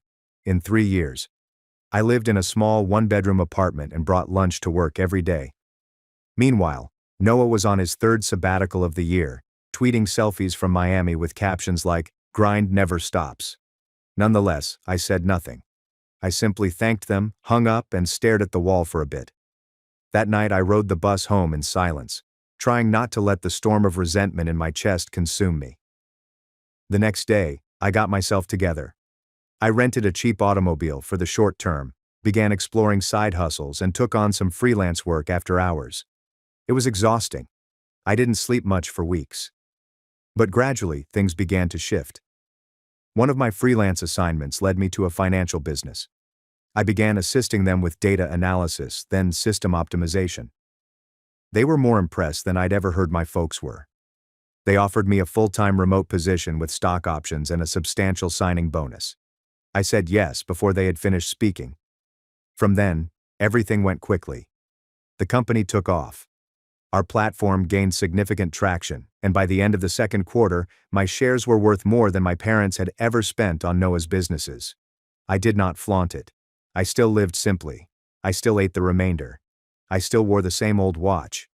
But I knew. And it felt great. 3 months after the night my automobile died, I purchased a new one. Not just any car, but a fully outfitted electric SUV with unique trim and features Noah likely had no idea existed. I did not make a post about it. Did not raise a fuss. I drove it over to my parents' house on a calm Sunday afternoon. I drove into the driveway as I had done 100 times before. However, this time the engine did not splutter or whine. It purred sleekly, quietly, and beautifully. When I stepped out, I believe my mother gasped. Dad approached the porch with an expression I couldn't decipher. And Noah virtually ran out of the garage, eyes fixed on the car like it was a spaceship. "Whose is that?" he inquired, wide-eyed. "Mine," I murmured, flinging the keys in my hand as if they were nothing. He whistled lowly. "Dang, man. That's sick. You think you could hook me up with one too? I looked at him. I just giggled as I glanced at his fancy hoodie and the new sneakers he had bought with Dad's credit card last month. Figure it out, I said. The words landed harder than I expected. He blinked. My father's countenance darkened and Mom tried to grin as if nothing was wrong, as if the tension was as thin as wet pavement. But I didn't stick there. I just gave them a nod and strolled into the home, as if nothing had happened. But everything had. And that's when things really started to unravel. Because they understood how well I'd done for myself. And the mask began to fall. The questioning did not take long to start. That night, Mom sent me an SMS. We didn't know you had a new job. Why haven't you told us, sweetheart? I disregarded it not to be impolite, but because I wanted space. I'd spent years attempting to win their respect, curiosity, and fundamental decency. And now that I was finally doing well, it seemed like bait. As soon as I responded, they would relegate me to the role of the dependable older son, the one who had to understand, forgive, and provide. A day later, Dad called. Go straight to voicemail. By midweek, I had received a message from Noah. Bro, please let me know if you have any connections in your job. I am considering a career change into IT, hey hey. I almost laughed aloud. Noah, the person who criticized me for being a desk jockey, wanted in. I didn't respond. Not yet. Instead, I continued working. The startup was expanding quickly. Our product had gone viral in some financial circles. And now we're getting partnership offers from firms I used to fantasize about working with. I'd never experienced this level of momentum before. Nevertheless, with each victory, the weight of the past attempted to claw its way back. It's difficult to describe. Even after establishing myself, I could still hear my father's voice in my thoughts saying, "Don't get cocky." My parents asked me to supper approximately 2 weeks after the automobile was displayed. It's just me, not Noah. That was a red flag in itself. I considered saying no, but curiosity got the better of me. I drove up on a Saturday evening and parked the SUV slightly crooked, taking up more space than was necessary. Yes, it was a petty action, but I had earned it. Inside, everything was lovely. The table was set with Mom's fine china, which she only used on special occasions. There were even candles. It was the type of effort they generally saved for Noah's birthday. We're so proud of you, Mom told me the moment I sat down. Dad cleared his throat and commented, It's impressive, Noah. Very impressive. I nodded slowly and waited for the catch. It arrived before dessert. So, Dad began, chopping into his roast chicken. Your brother's been struggling a bit. You know how it is. The economy's tough. He had to sell his gaming setup. I remained mute. He's thinking about starting a small project, Mom said. Something tech-related. And we thought, well, maybe you two could team up. I set down my fork. Team up? I inquired. It's just you've got the know-how, the experience. He's got ideas. I couldn't help it. I laughed. Not a loud, mocking laugh, but rather a gentle, skeptical one. He's got ideas. He couldn't even finish a coding boot camp without rage quitting because they made him debug his own work. Mom's smile twitched. Noah, you're serious about this? I asked, leaning back. You really think I should hand him a lifeline after all these years of watching you hand him everything while I was told to figure it out on my own? Dad's expression tightened. That's not fair. Isn't it? I asked, my voice rising. When his car got totaled, he got a new one in a week. When mine died, I got a lecture. When he dropped out of college, you supported his creative path. When I got promoted, silence. Mom stared down at her lap and, for once, did not speak. I stood. You don't get to decide, now that I'm useful. I should share everything I worked for. You made it clear I was on my own. I just took you at your word. Dad opened his lips to say something, but I had already started toward the door. Noah, wait, Mom called after me, but I didn't pause. I got into my car and sat there for a minute, breathing and letting the heat wash over me. Then my phone vibrated. Another message from Noah. Dad claimed you were overly theatrical. Just help out, man. It's not a huge deal. I stared at it. Then I typed a single word and pushed send. No. This should have been the end of it. But Noah disliked being told no, especially because he was used to the entire world bending around him. So what did he do next? That's when things became pretty ugly. After a few days of stillness, I believed they'd received the message. Perhaps I might finally have some space, serenity, and a limit. But no. Noah wasn't wired that way. Neither, evidently, were my parents. It all started with tiny things. Mutual friends texted me to ask why Noah was unhappy or why I was so cold.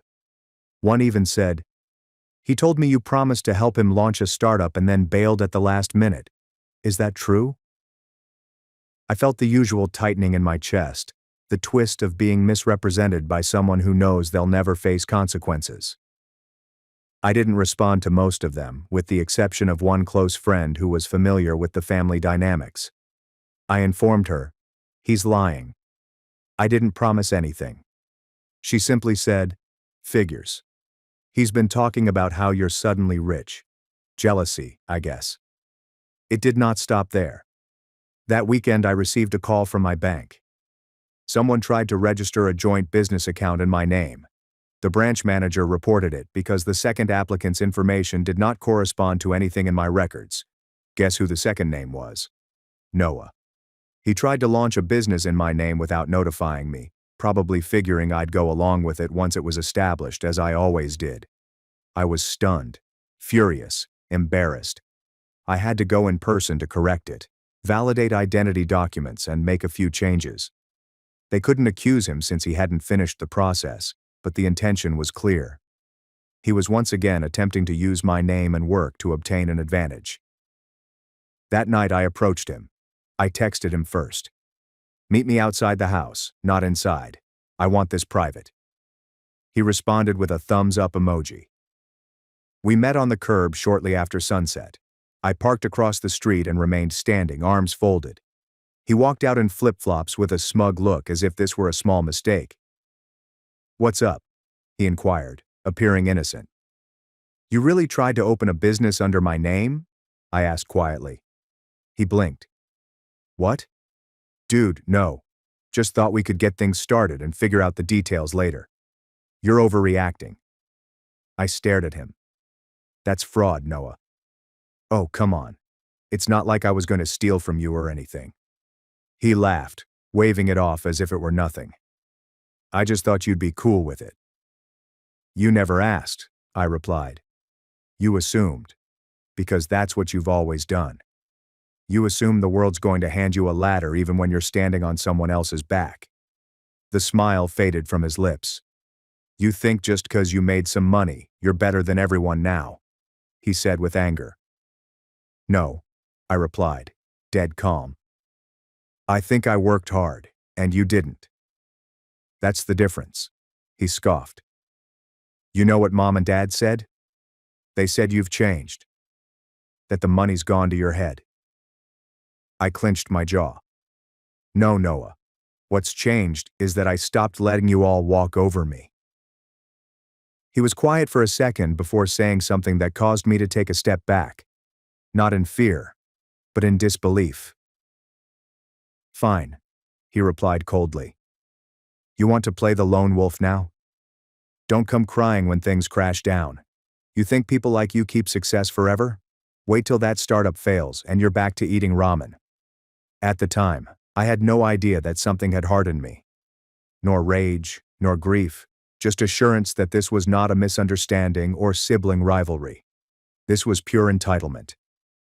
I didn't respond to him. I just turned around and went back into my car. 2 days later, I received another call, this time from my father. I let it go to voicemail. I was not prepared to hear the lecture or the guilt trip. But when I finally listened the message later that night, my heart dropped.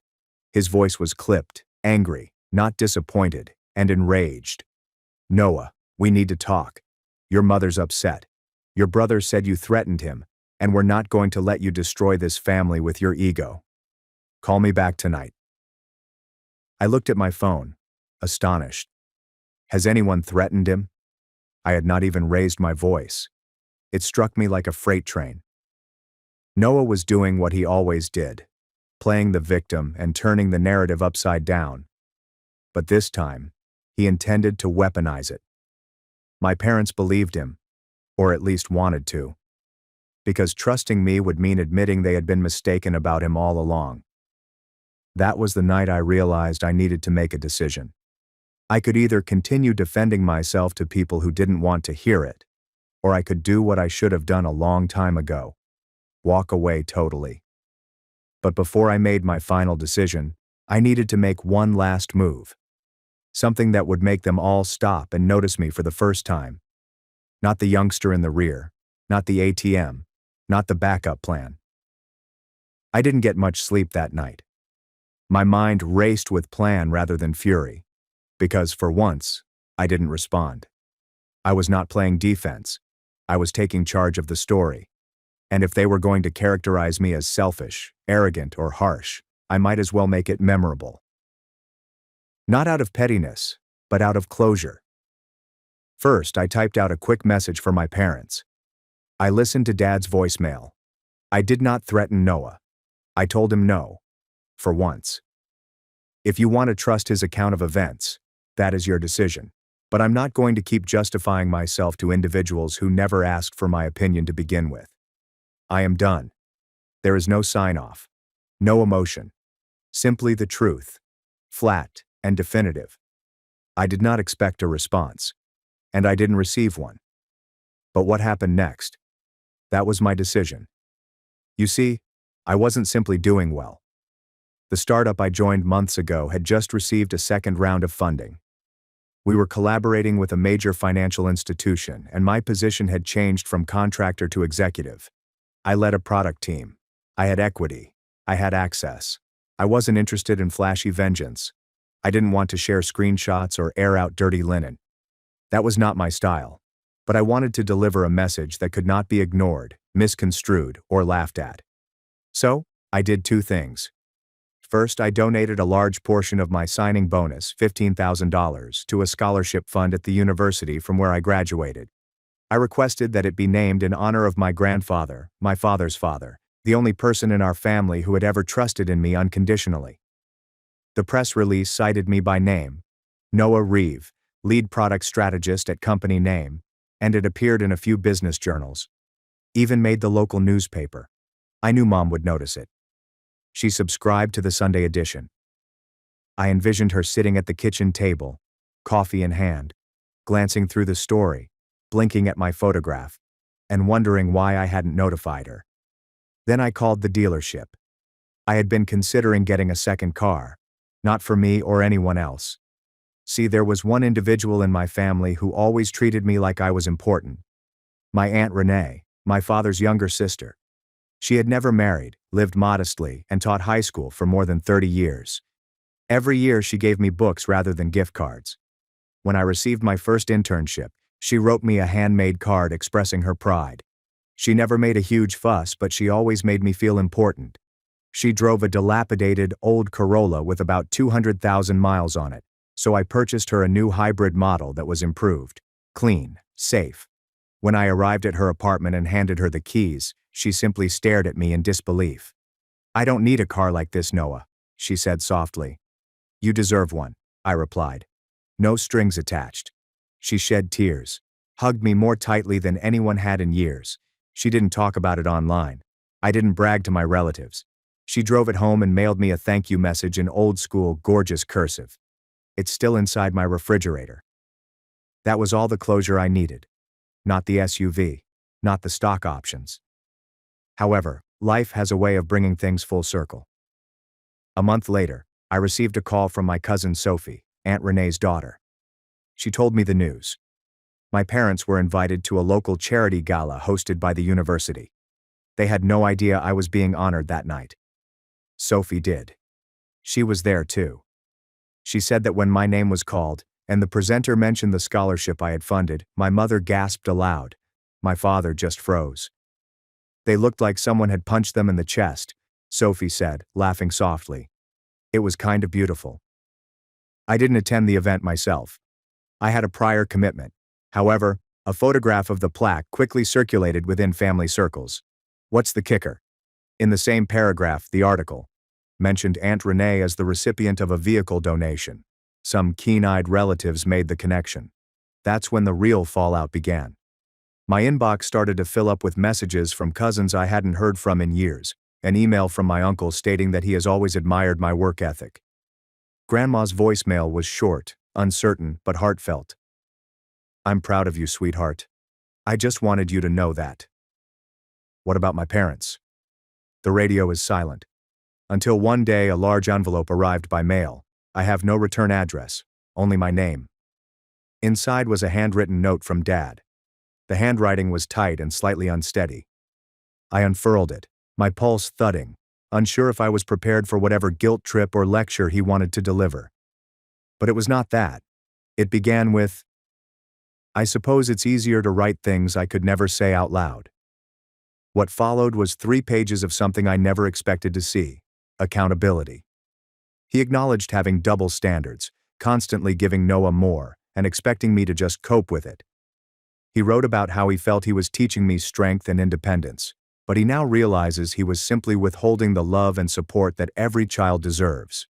He wrote that he saw the photo in the newspaper, that he had no idea what I'd been creating. Seeing the name Reeve in the headline made him realize how little he understood about the guy I'd grown into. Then he wrote something that left me speechless.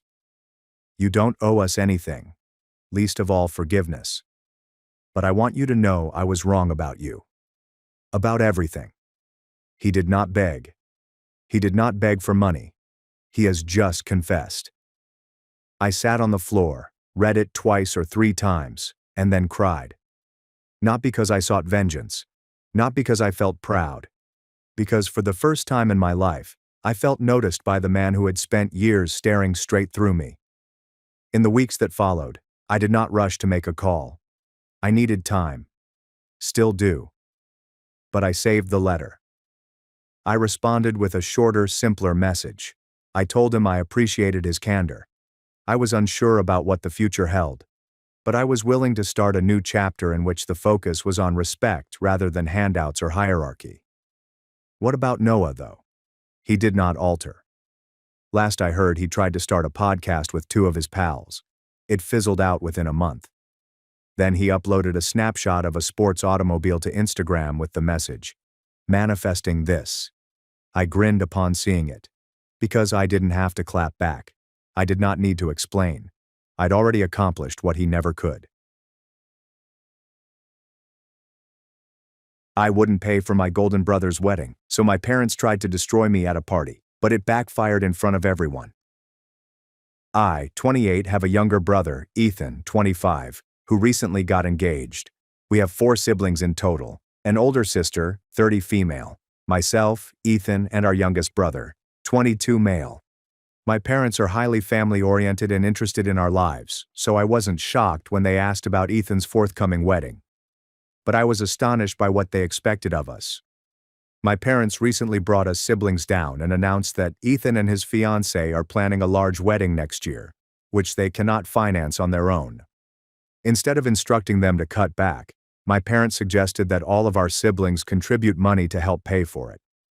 They framed it as, family helps family, and Ethan deserves the wedding of his dreams. It did not come off as a pleasant idea. It came across as an expectation, particularly directed at me. They pointed out that I now have a solid career and no children, so I could do better financially. My oldest sister and youngest brother were told to donate whatever they could, but I got the impression my parents were counting on me to take the lion's share. I was taken aback. It felt like they were volunteering and asking us to pay for his wedding, and I honestly thought I'd misheard. I remarked, perhaps too brutally, that if Ethan couldn't afford the wedding he wants, he should arrange one that he can afford. That comment was not warmly received. My parents quickly accused me of being unsupportive and selfish. My father replied, "Your brother has always been there for you. Now it is your turn to be there for him." My mother added that this is something that families do on important occasions. She also said that if I were in Ethan's place, they would do the same for me, which I seriously doubt given our family's double standards. They never gave up.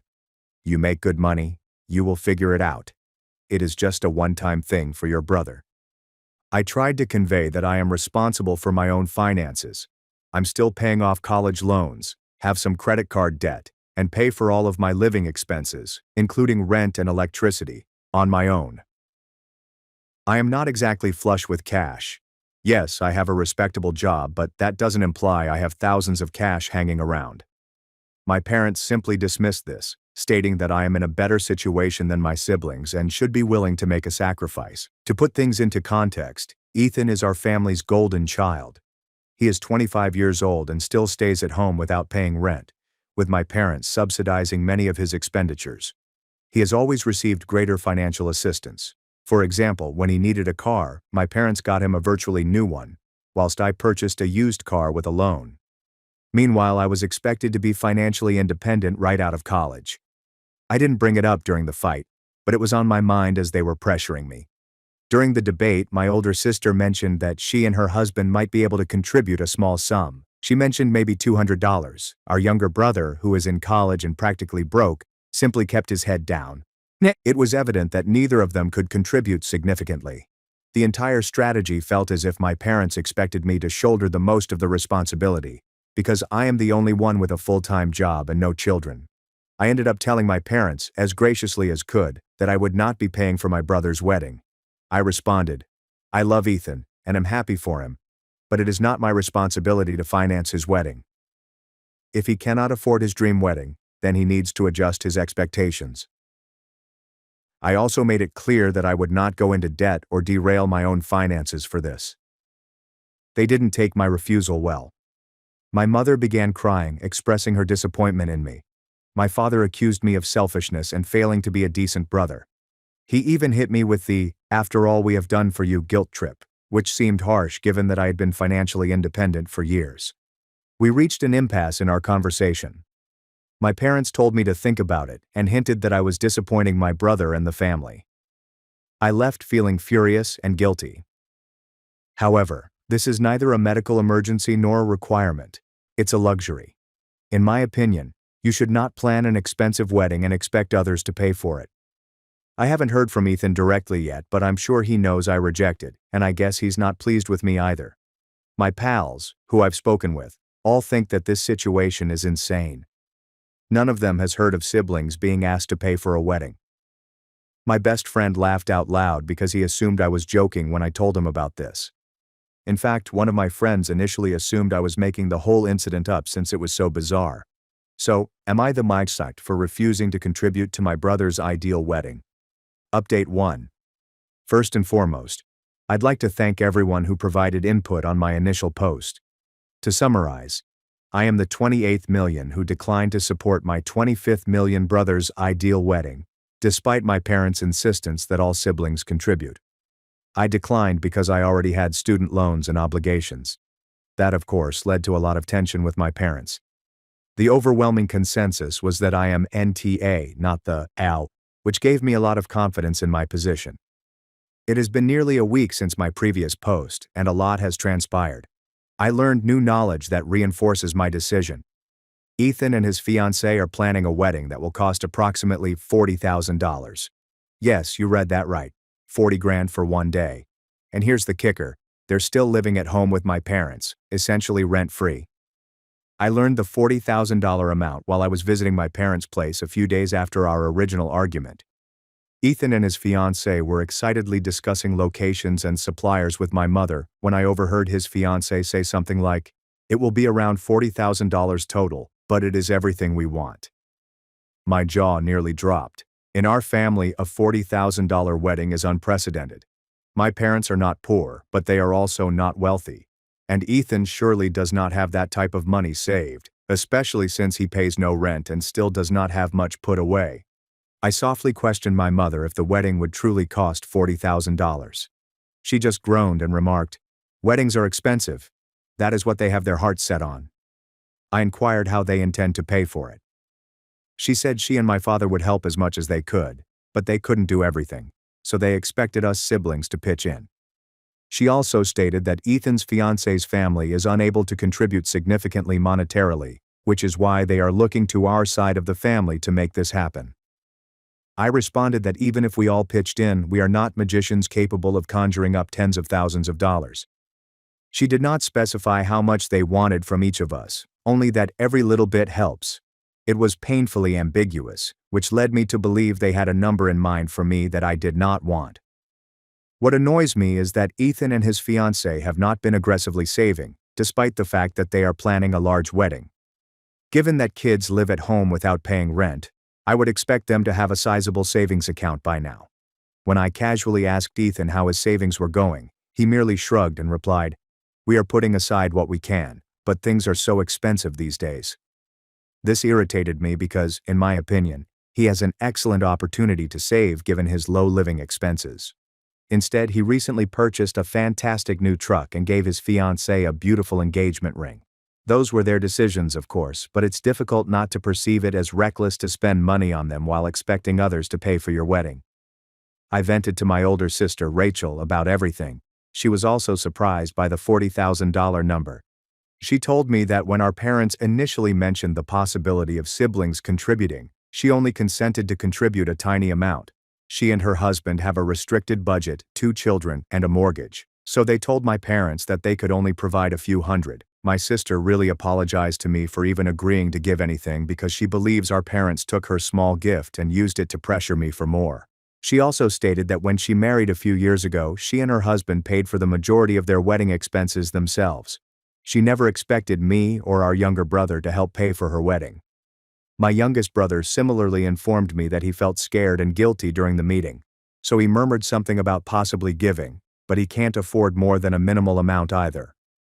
He later thanked me for remaining firm in that meeting, because he was too nervous to say no outright at the time. All of this has made it plain that my parents intend to fund this expensive wedding by combining a small amount of money from my siblings, a much greater sum from me, and their own donations. They appear to view me as the key money source because I am the only one with a stable job and no dependents. Honestly, the knowledge made me really upset. I feel taken for granted. I haven't had another significant sit-down with my folks since discovering all of this, but I did restate my opinion in a brief talk with my mother. When she restated that every little amount helps, I informed her straight out that my response was still no. I stated that I will not go into debt or give up my personal financial aspirations for an extravagant wedding. She gave me a cold look and said she expected more from me. It stung, but I didn't move. So that is where we are currently. I have even more reasons for refusing to pay. A $40,000 wedding while living at home rent-free is simply crazy. If anything, these new details increase my confidence that I am doing the right thing by saying no. I will provide an update again if there are any more developments, which I believe will be given to my family. Update 2. A week later, the encounter with Ethan finally occurred. It was ugly. My brother basically labeled me greedy and accused me of putting money before family, and it got to the point where he told me he doesn't want me at his wedding if I don't contribute. This outburst occurred a few days ago, when I went to my parents for dinner. I still go over there on occasion, hoping to keep the peace. Ethan and his fiancée, Maya, were also there. Ethan treated me coldly from the time I arrived. After an awkward, tense supper, our parents discreetly drifted into the backyard, most likely to give us space to chat or to avoid the line of fire. Maya went upstairs to take a phone call, leaving just me and Ethan in the living area. I opted to break the pause with a neutral question about wedding preparations, and that was all the opportunity he required. He responded right away, "Why do you even care? You are not contributing, so you do not get to have a say or even ask about it." I informed him quietly that I cared. He is my brother, and I want him to have a wonderful wedding. I simply cannot afford to pay for it. He stopped me off, stating, "It is not that you cannot, it is that you will not." According to him, I make a nice living and am simply choosing not to contribute. He labeled me selfish and accused me of failing my family. That truly infuriated me. I told him he had no concept of what my finances are like. Just because I make a fair living does not imply that I have an extra $40,000 laying around. I have my own commitments. He scoffed and stated, "Everyone has bills, you are not special." Essentially, he was insinuating that I was making excuses. I replied that I wasn't making excuses. I was stating facts. This is not about willingness, Ethan. I literally cannot give you what you are asking without putting myself in a huge hole, I informed the man. He then began talking about how family members should support one another and how I am failing to do so. He said something like this: "Even Rachel and our youngest brother are pitching in a little, and they do not make as much as you. You are the only one who refuses to help." I responded that our sister and brother offered what they could actually afford, which is a little sum, and they aren't spending hundreds either. They are doing what they can without hurting themselves. That is very different from expecting me to cough up a few grand, I told them. Ethan would have none of it. He doubled down, insisting that I simply do not care about him. He truly stated, "I would help you if you needed it. If you ever get married, do not expect any of us to be there for you." He was almost yelling by this time. Hearing him say he was embarrassed of me was very painful. Ethan and I had never been at odds before, so it was unexpected. He even went so far as to suggest that I should have expected to help pay for his wedding because I knew he didn't have much money. That one just blew my mind. Nobody bases their personal budget on paying for a sibling's wedding. "Ethan, that is just not a thing," I said, possibly in amazement. Around this time, Maya returned downstairs. She appeared uneasy. I am sure she could hear us arguing. She softly whispered something like, "Hey, maybe you guys should cool down," attempting to defuse the situation. I was prepared to let it go, but Ethan was still furious. He basically informed her, "Stay out of it, this is between me and my brother." Maya instantly pulled away and left us to it. Finally, Ethan stated, "You know what? If you are not going to be there for me now, then I do not want you at the wedding at all." He practically excluded me from the wedding right there. I was surprised for a second, but I soon responded, "If that is how you feel, fine. Have your wedding without me." With that, I took my keys and departed. My hands were shaking as I drove home. I was quite angry and upset. Later that night, I received a series of messages from my mother and father expressing the same thing. That was a lot. Following that outburst, I needed some time to calm down. I have not yet answered my parents. I needed some time to chill down. As of right now, it appears that I am only welcome at the wedding if I pay a check. That's bad, but I'm not going to cave in to emotional blackmail. I am still adamant that I will not pay. I'm hoping that over time, Ethan and my parents will cool down and see how ludicrous this is. We'll see. I will keep you updated if anything else happens. Update 3. This problem reached a new low lately when my parents questioned me about the wedding in front of our extended family. It happened at my cousin's birthday party. I went to the party expecting to enjoy myself and avoid talking about the wedding drama, but my folks had different plans. They attempted to ambush me with a guilt trip in public. At the party, which was at my aunt's house, my mother saw me and instantly screamed something in a loud voice so others might overhear. "We need to talk about how you are refusing to help with Ethan's wedding." I attempted to make her stop. I gently replied, "Mom, not here, we can discuss this later." But she stepped it up.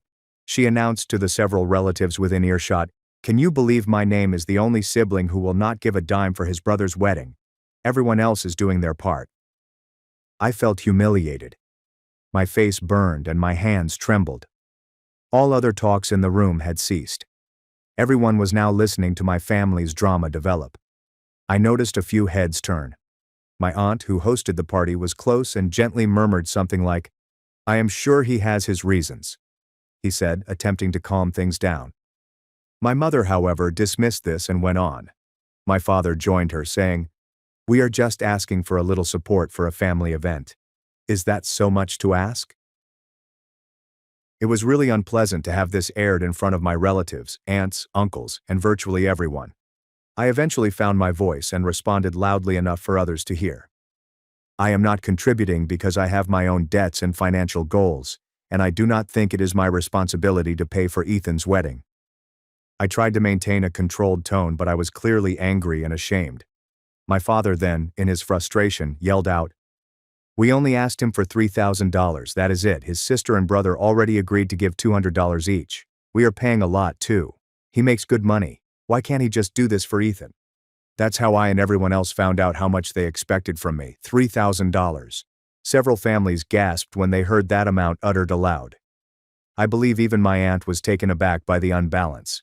They each contributed $200, while I contributed $3,000. It was actually quite reassuring to have it out in the open because others could now see how unfair it was. I answered my father. $3,000 is not a small ask. I do not have that kind of cash lying around, and I am not going into debt over this. If you guys want to fund Ethan's wedding, that is your choice, but you cannot expect me to do it. I was visibly upset at this point. My mother was in tears, crying, "I cannot believe how selfish you are. We are family. We all make sacrifices for each other." She stated I was tearing her heart, and she never expected me to turn on my own brother. It was quite dramatic. After that, she walked away crying. My father shook his head at me and grumbled about how dissatisfied he is with who I've become. Then he followed my mother out of the room. I was left standing there, humiliated, in front of a group of gaping relatives. The advantage, I suppose, is that having this outburst publicly meant that other family members finally heard my side of the story.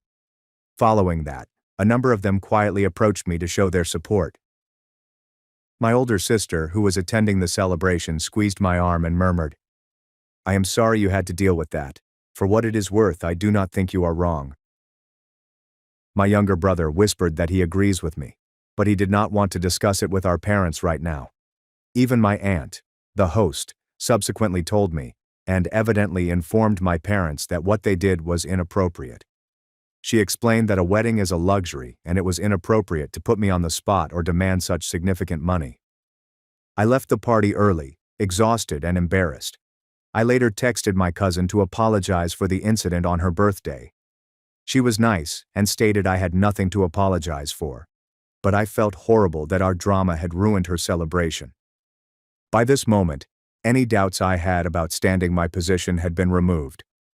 My parents' attempt to publicly embarrass me demonstrated how far they were willing to go.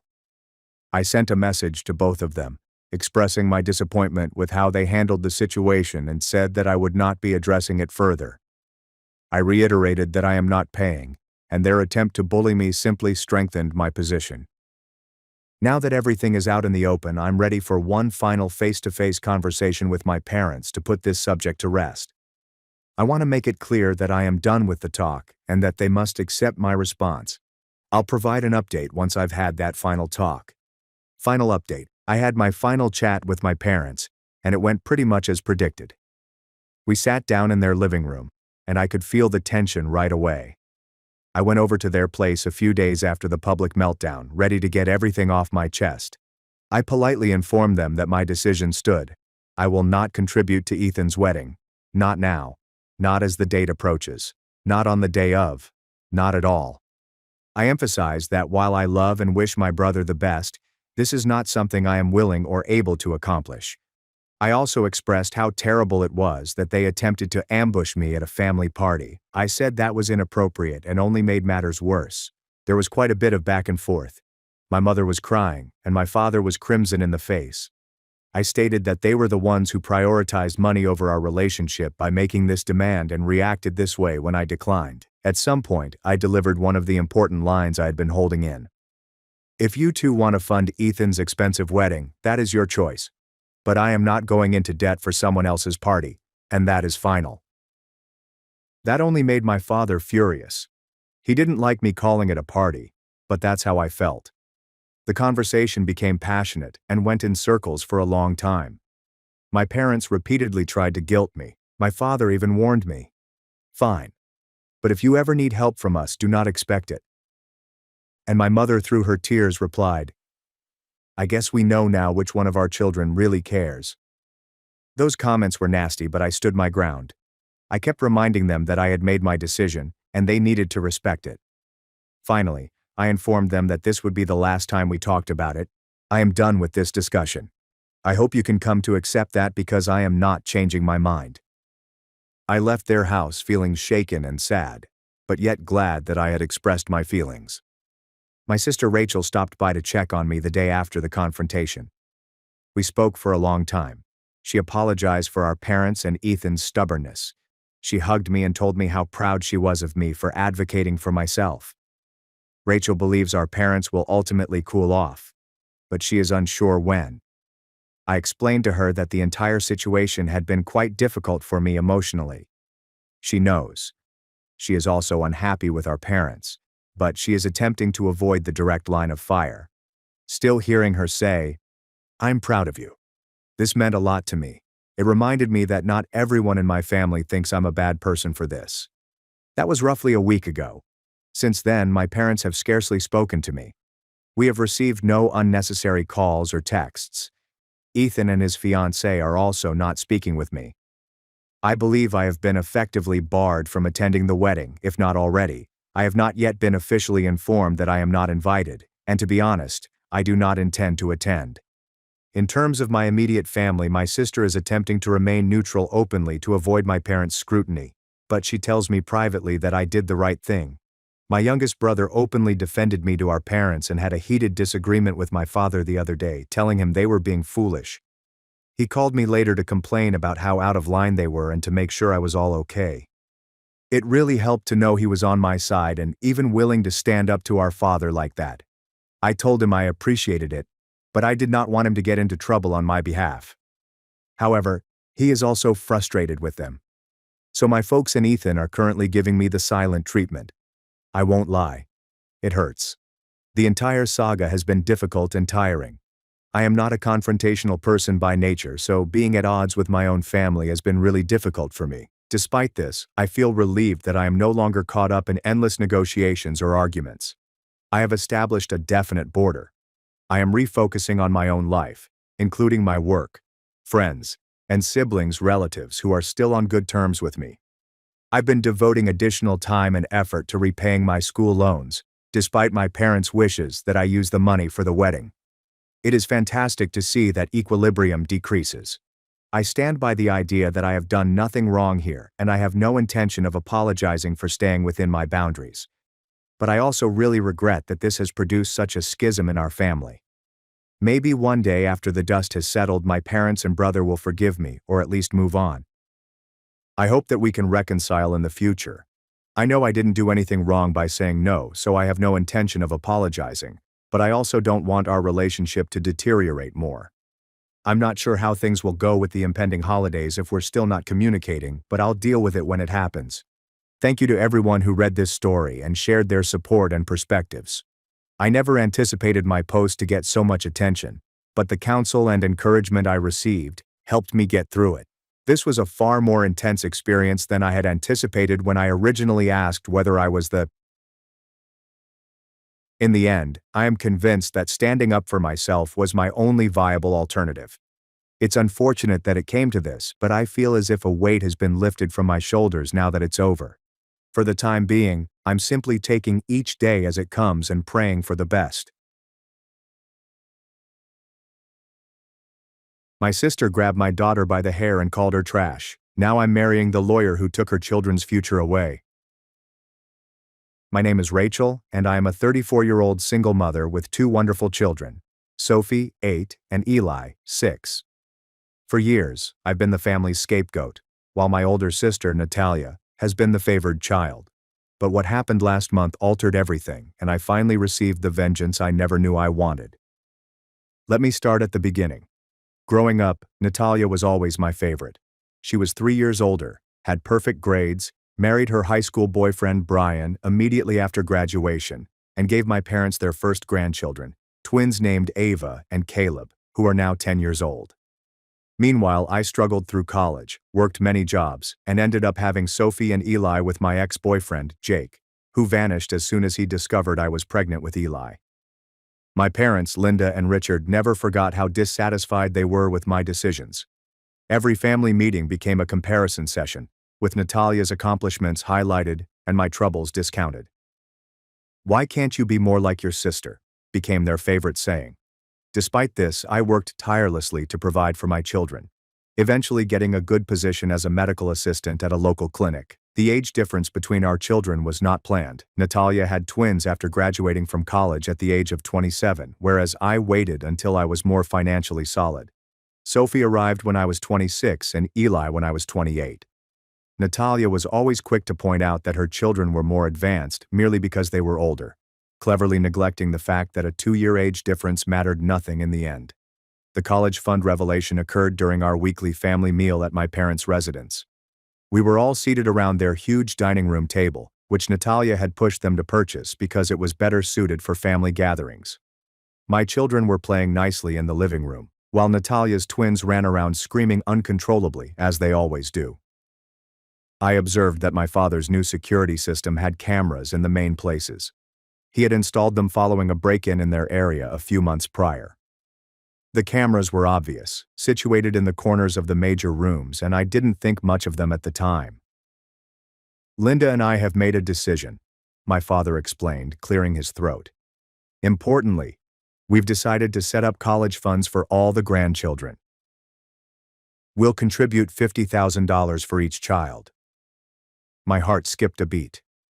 Sophie and Eli ended up with a total of $100,000 because they each received $50,000. This might alter their entire future. For the first time in years, I felt as if my parents were genuinely concerned about my children's welfare. Natalia responded, "That's wonderful, Dad." But I could see the wheels moving in her thoughts. "How generous of you both. We want to make sure that all of our grandchildren have the opportunities that we never had," Mom said, beaming lovingly. "Education is so important." I was about to thank them when Natalia's expression changed. She laid down her wine glass and leaned forward with that calculating expression I recognized all too well. "Actually, Mom, Dad, I've been thinking," she began, her voice putting on that lovely, deceptive tone she'd honed over the years. "Ava and Caleb are going to need extra money for their advanced programs. Ava's already showing signs of being gifted, and Caleb's going to need specialized tutoring for his learning differences." I felt a chill run down my spine. I thought, here it comes. My kids need the money for their future goals, and they deserve some vacation as well. Her brats can figure it out themselves, Natalia added, dismissively nodding at me. I mean, let's be realistic here. Sophie and Eli aren't exactly honor roll material, and Rachel's never been good at planning ahead anyway. The room went silent. I looked at my sister in bewilderment. Did she actually call my kids brats and demand college money? "Excuse me?" I said, scarcely audible. "You heard me," Natalia replied without looking at me. "Mom, Dad, you know I'm right. My children have potential. They're going places. Rachel's kids, well, they're sweet, but let's not pretend they're going to Harvard." That was when I snapped. "Are you seriously asking our parents to take money away from my children to give to yours? Your husband makes 6 figures, Natalia. You live in a 4-bedroom house in the suburbs. My kids and I are crammed into a 2-bedroom apartment." Natalia rolled her eyes. "That's not my problem. Maybe if you'd made better choices, you wouldn't be in this situation." "Better choices?" I stood up, my chair slapping against the floor. "You mean like not having children with a man who abandoned us? Like working 2 jobs to keep a roof over their heads? Like sacrificing everything for their well-being?" "Exactly," Natalia replied coldly. "You made your bed. Now lie in it." I turned to my parents, expecting them to interfere and tell Natalia she was being ridiculous. Instead, I noticed them exchanging glances. "Natalia does have a point," Mom remarked softly. "Her children are academically gifted, and they're going to need more resources." "Are you kidding me right now?" I could feel tears welling up behind my eyelids. "You're actually considering this?" "Now, Rachel," Dad began in that patronizing tone he'd used all my life. "Let's think about this practically. Natalia's children have a better chance of actually using a college education effectively." "My children are smart," I protested.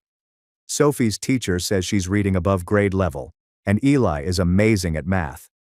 Just because they're not in your precious gifted programs doesn't mean they don't deserve the same opportunities." Natalia laughed.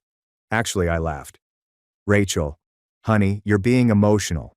This is about being practical. My kids are going to make something of themselves. Your kids, well, they're probably going to end up just like you." The insult struck me like a physical blow. I looked around the table at my family, my parents nodding in agreement, Natalia smirking with glee, and Brian simply sitting there like the spineless coward he had always been. "I can't believe you're all okay with this," I exclaimed, my voice quivering. "These are your grandchildren we're talking about. Sophie and Eli are part of this family too. Of course they are, Mom replied in her false nice voice. We're not saying they can't have college funds. We're just saying it makes more sense to invest more heavily in the children who are more likely to succeed. So you're going to give Natalia's kids more money because you've already decided my kids are failures? I virtually yelled now. They are 8 and 6 years old. Rachel, calm down, Dad said severely. You're making a scene. I'm making a scene? I'm making a scene because I'm defending my children's right to equal treatment from their own grandparents?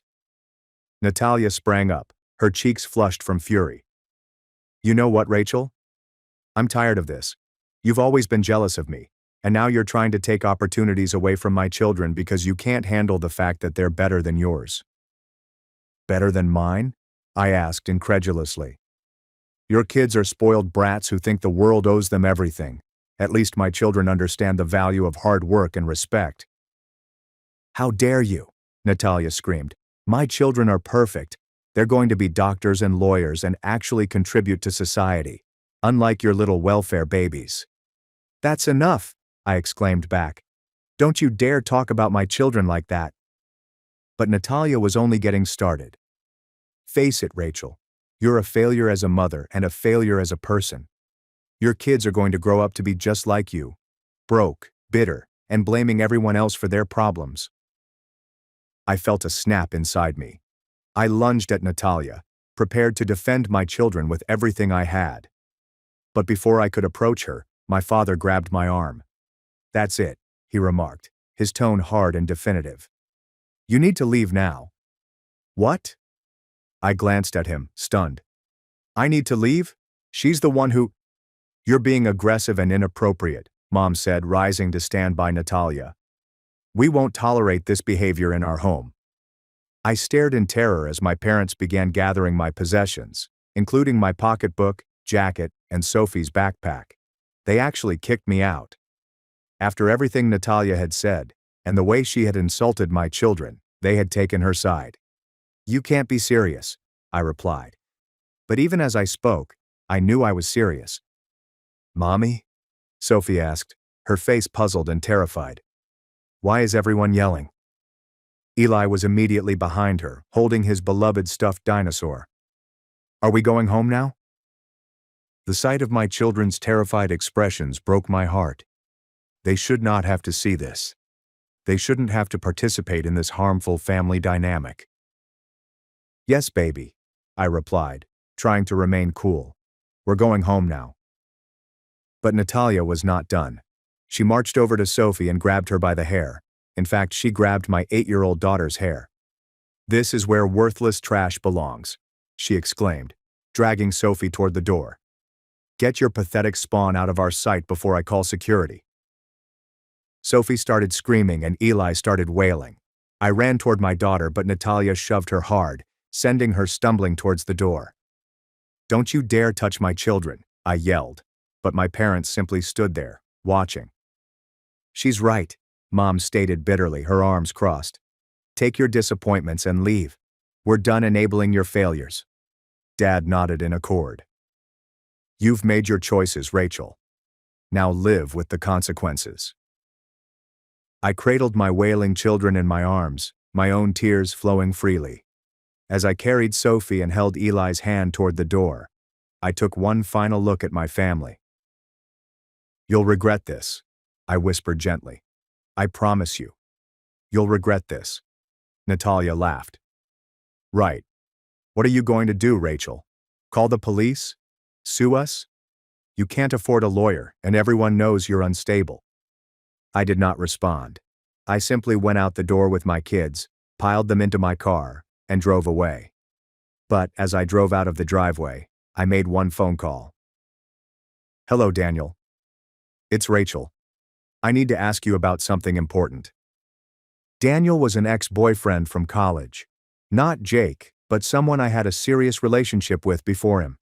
We remained acquaintances throughout the years, and he had become a successful corporate lawyer. More significantly, he'd always had a crush on me and pledged to aid if I ever needed it. Rachel, good to hear from you. What's going on? I need to know about inheritance laws, I continued, attempting to keep my voice steady while Sophie and Eli sobbed in the back seat. Specifically, about grandparents' rights and family trusts. There was a pause. That's oddly specific. Is everything okay? Not really. Can you meet me tomorrow? I think I need a lawyer. Of course, Rachel. Whatever's going on, we'll figure it out. The following morning, I sat in Daniel's office and told him everything. He listened uninterrupted, occasionally taking notes, his visage darkening with each detail. Before I go any further, I'd like to introduce Daniel and explain why I trusted him with this scenario. We dated during my junior year of college, and it was serious. The kind of relationship where you start talking about marriage and having children, but life had different plans. Daniel was accepted to Harvard Law School, and I was battling to complete my pre-med courses while working 2 jobs to pay for school. The tension and distance eventually broke us up, but we remained friends. Daniel had developed a close relationship with my entire family over time. He had attended law school with my cousin Ryan, and they had remained close. When my parents needed estate planning advice, Ryan recommended Daniel. This made sense. Daniel focused on family trusts and estate planning, and my parents trusted him because of a family link. They had no notion about our romantic history, thinking of him only as Ryan's law school classmate who had achieved success. Daniel had a successful career in business law, focusing on family trusts and estate planning. He married his law school girlfriend, but they split amicably after learning they had different goals in life. He'd always been nice to me, checking in occasionally and offering assistance when he learned about my difficulties as a single mother. I had always been too proud to accept, but this time was different. So, let me get this straight, he remarked when I finished. Your parents promised college funds for all the grandchildren. Then your sister convinced them to give your kids money to her kids instead. And when you objected, they physically threw you out and your sister assaulted your daughter. That's exactly what happened. Daniel put his pen down and rubbed his temples. Rachel, what I'm about to tell you is going to sound unbelievable, but I need you to hear me out completely before you react. I nodded, but my heart was already beating. About 6 months ago, your parents came to see me about setting up a family trust. They wanted to make sure their assets would be distributed fairly among all their grandchildren. My heart has stopped. What? They set up a trust specifically designating equal amounts for each grandchild. The college funds they mentioned, those weren't just promises. They were already legally established. Natalia can't just demand your kids' money because it's not your parents' money anymore. It's trust money, and I'm the trustee. The room began spinning. Are you saying? I'm saying your parents can't change the terms of the trust without going through me. And I have a legal obligation to ensure each child receives their designated amount. If they try to redirect funds, they'll be in violation of the trust agreement. But they seemed so sure they could just give Natalia more money. Daniel took out a hefty file from his desk drawer. That's because they probably forgot about the legal implications. People often think family trusts are just suggestions, but they're legally binding documents. Your parents would have to prove in court that your children are unfit beneficiaries, which would be nearly impossible. As he said, I recalled something. Daniel, my parents have always been forgetful about legal matters. Dad refuses to read contracts and Mom just signs whatever he tells her to. Is it possible they didn't understand what they were signing? Very possible, Daniel stated. When they came to me, they were focused on tax implications and making sure their assets were protected. They kept talking about fairness and equal treatment for all the grandchildren. Your mother specifically said she wanted to make sure no child felt less loved than the others. The irony was stunning. My parents had legally assured equal treatment for all of their grandchildren, but then promptly forgot about it and tried to pick favorites nonetheless. So, what does this mean? It means your kids are getting their college money whether Natalia likes it or not. But more importantly, it means we have grounds for a lawsuit. Your sister physically assaulted your daughter, and your parents were complicit. We can pursue charges for child abuse, assault, and emotional distress. I felt hope for the first time since the night before. Really? Really. And Rachel? There's something else. When your parents set up the trust, They also established a provision that if any adult family member physically harms a beneficiary, their own children forfeit their benefits. My jaw dropped open. What does that mean? It means that when Natalia grabbed Sophie by the hair and shoved her, she violated the trust agreement. Ava and Caleb just lost their college funds. I looked at him in bewilderment. How is that possible? Your parents insisted on that clause. They said they wanted to make sure the family stayed united and that no one would ever harm the children. Ironically, it was Natalia's idea. She said something about making sure you'd never do anything to hurt her kids. Daniel opened the file and retrieved the original trust documents. Here, look at this.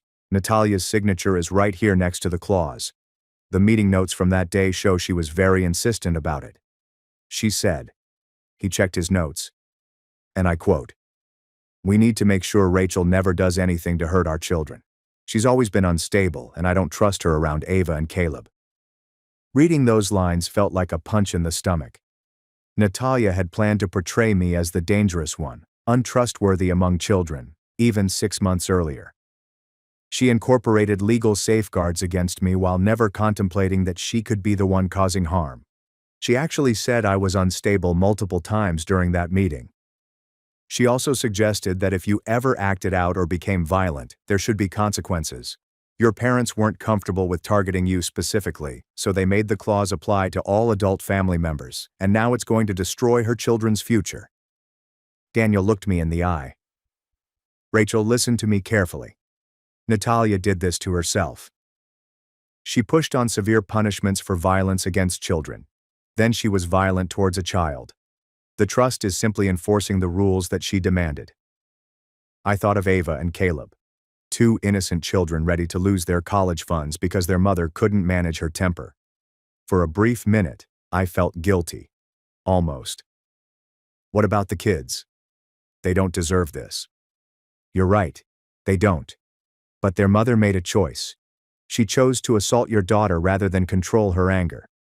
She chose to prioritize her own desires over her children's future. These are the consequences of her actions, not yours. Daniel was correct, but it still felt heavy. So what do we do now? Now we go to war, Daniel declared, his eyes sparkling. We file charges against your sister for assault and child abuse. We pursue a civil suit against your parents for emotional distress and complicity, and we make sure the trust provisions are enforced to the letter. Over the next few days, I had to relive that horrific night several times. First for the police report, then for the district attorney's office, and finally for the Child Protective Services inquiry. Each time I had to narrate in detail how Natalia grabbed Sophie's hair, screamed about useless trash, and my parents stood by and watched. Sophie had to be interviewed by a child psychologist, and it shattered my heart. She couldn't understand why her aunt had hurt her, or why Grandma and Grandpa had been so nasty. Eli was too young to understand what had happened, but he kept asking when we'd see Grandma and Grandpa again. They're in timeout, I informed him, which appeared to satisfy his 6-year-old thinking. The most difficult thing was explaining to both children why we wouldn't be coming to family dinners anymore. Sophie, being older and more alert, realized that something significant had occurred. She had stopped inquiring about meeting her relatives and had grown more attached, needing continual reassurance that I would not abandon her. "Mommy, are you going to get in trouble for what Aunt Natalia did?" she inquired one evening as I tucked her into bed. "No, baby, I'm not in trouble. Aunt Natalia is in trouble because she hurt you, and that's not okay. But Ava and Caleb didn't hurt me. Why can't I see them? How do you explain to an 8-year-old that her aunt's actions have long-term effects for her cousins? How do you assist her understand that when grown-ups make poor decisions, innocent people suffer the consequences? Sometimes when grown-ups make bad choices, everyone in the family gets hurt," I stated gently. "It's not fair, but that's what happens." "Like when Daddy left?" The question took me off guard. Sophie rarely mentioned Jake, and when she did, it was usually to ask practical questions about why other kids had fathers while she didn't. "Yes, kinda like that. When Daddy left, it hurt all of us, not just me. But that wasn't our fault." "No, baby. It wasn't your fault or Eli's fault.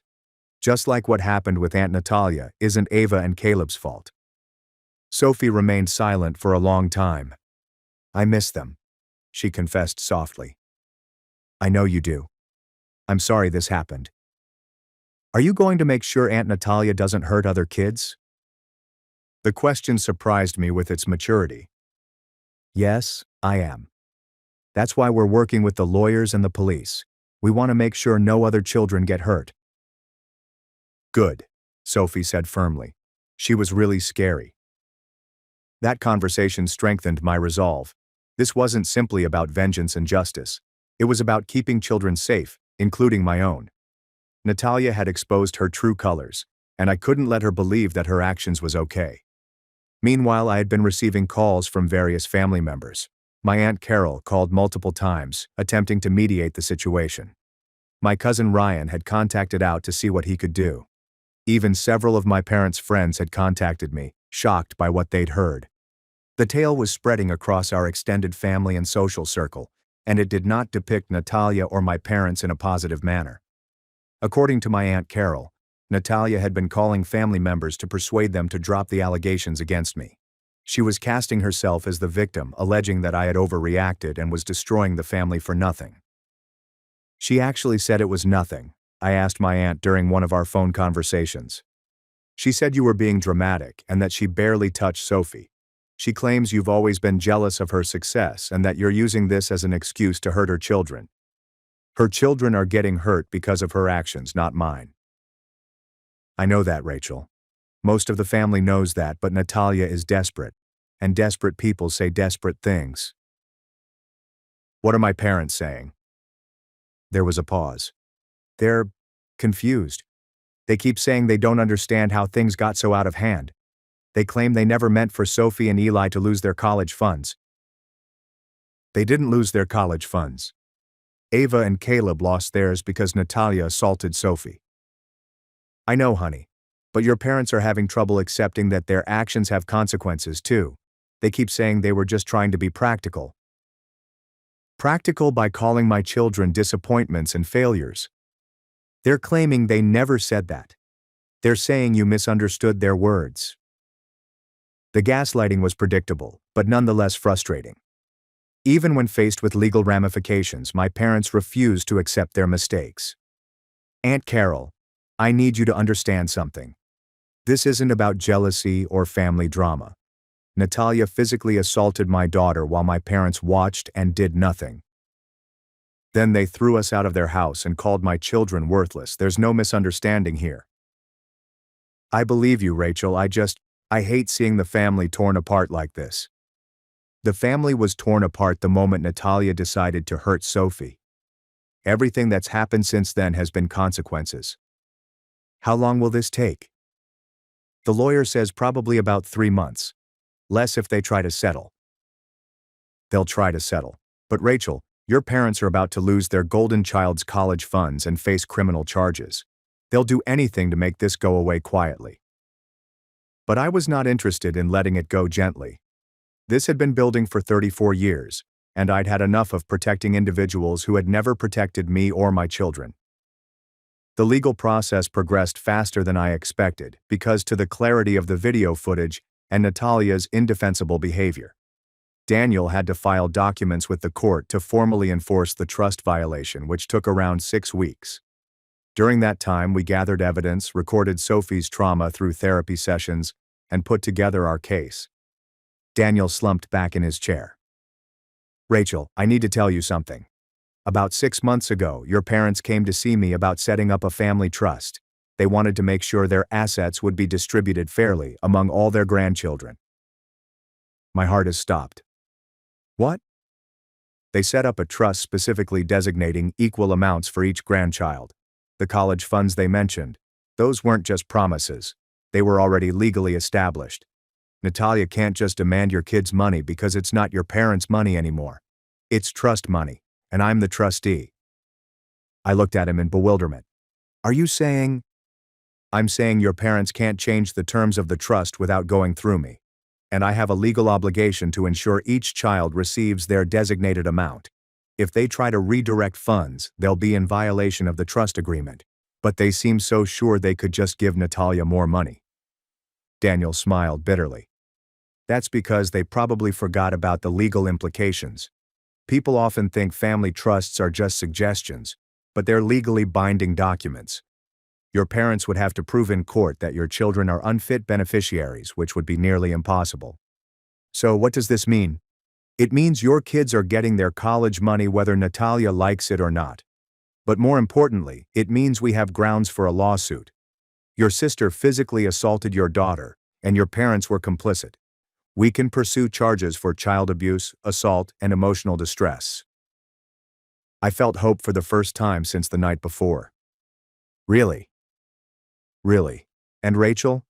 There's something else. When your parents set up the trust, they also established a provision that if any adult family member physically harms a beneficiary, their own children forfeit their benefits. My jaw dropped open. What does that mean? It means that when Natalia grabbed Sophie by the hair and shoved her, she violated the trust agreement. Ava and Caleb just lost their college funds. I couldn't believe what I heard. How is that possible? Your parents insisted on that clause. They said they wanted to make sure the family stayed united and that no one would ever harm the children. Ironically, it was Natalia's idea. She said something about making sure you'd never do anything to hurt her kids. The irony was nearly too perfect. Natalia insisted on a condition that would eventually damage her own children's future. So what do we do now? I inquired. Now we go to war, Daniel declared, his eyes sparkling. We file charges against your sister for assault and child abuse. We pursue a civil suit against your parents for emotional distress and complicity. And we make sure the trust provisions are enforced to the letter. How long will this take? With the evidence we have, your testimony, the children's statements, and the trust documents, probably about 3 months. Less if they try to settle. They'll try to settle. Rachel, your parents are about to lose their golden child's college funds and face criminal charges. They'll do anything to make this go away quietly. 3 weeks later, I arrived back to my parents' place, but this time, I was not alone. I was accompanied by Daniel, a process server, and a child protective services investigator. The expression on Natalia's face as she opened the door was priceless. Rachel, what are you doing here? I'm here to serve you with legal papers, I explained calmly. You're being charged with assault and child abuse. What? Natalia said, her voice harsh. You can't be serious. I'm very serious, I said. You physically assaulted my 8-year-old daughter. Did you really think there wouldn't be consequences? My parents appeared behind Natalia, their expressions paler. Rachel, what's going on? Mom inquired. What's going on is that you're all about to learn what happens when you mess with my children, I told you. Daniel? Daniel stepped forward, holding his briefcase. Mr. and Mrs. Patterson, I'm Daniel Chen, representing your daughter, Rachel. I'm here to inform you that you're being served with papers for a civil lawsuit and to discuss some irregularities with a family trust you established. Dad's face turned white. Trust? What trust? The trust you set up 6 months ago designating college funds for all your grandchildren, Daniel conveyed easily. The one where you specifically requested provisions protecting the children from family members who might harm them. I observed their expressions change as they realized what was going on. They'd forgotten about the trust, exactly as Daniel had expected. Now wait just a minute, Dad murmured, attempting to regain control. We can work this out as a family. No, I replied firmly. We can't. You made your choice when you threw me and my children out. When you watched Natalia assault Sophie and did nothing to stop it. When you called my children disappointments and failures. Rachel, please, Mom pleaded, tears welling up. We can fix this. You're right, I replied. You can fix this. You can pay for the therapy my children are going to need after being traumatized by their own family. You can publicly apologize for your behavior, and you can explain to Natalia why her children no longer have college funds. What? Natalia exclaimed. What do you mean my children don't have college funds? Daniel opened his briefcase and took out a large document. According to the trust agreement you insisted on, any adult family member who physically harms a beneficiary forfeits their children's benefits. When you assaulted Sophie, Ava, and Caleb lost their college money. Natalia's face changed hues, starting with white, then crimson, and finally sickening green. That's not possible. I never agreed to that. Actually, you did, Daniel replied, flipping over the pages. Here's your signature, right next to the clause you specifically requested. You said, I need to make sure Rachel never does anything to hurt our children. It never occurred to you that you might be the one causing harm. This is ridiculous, Natalia exclaimed. I barely touched her. You grabbed an 8-year-old by the hair and shoved her, Daniel remarked coldly. That's assault and it's on video. Video? Dad inquired softly. The security cameras you installed after the neighborhood break-ins, Daniel recalled.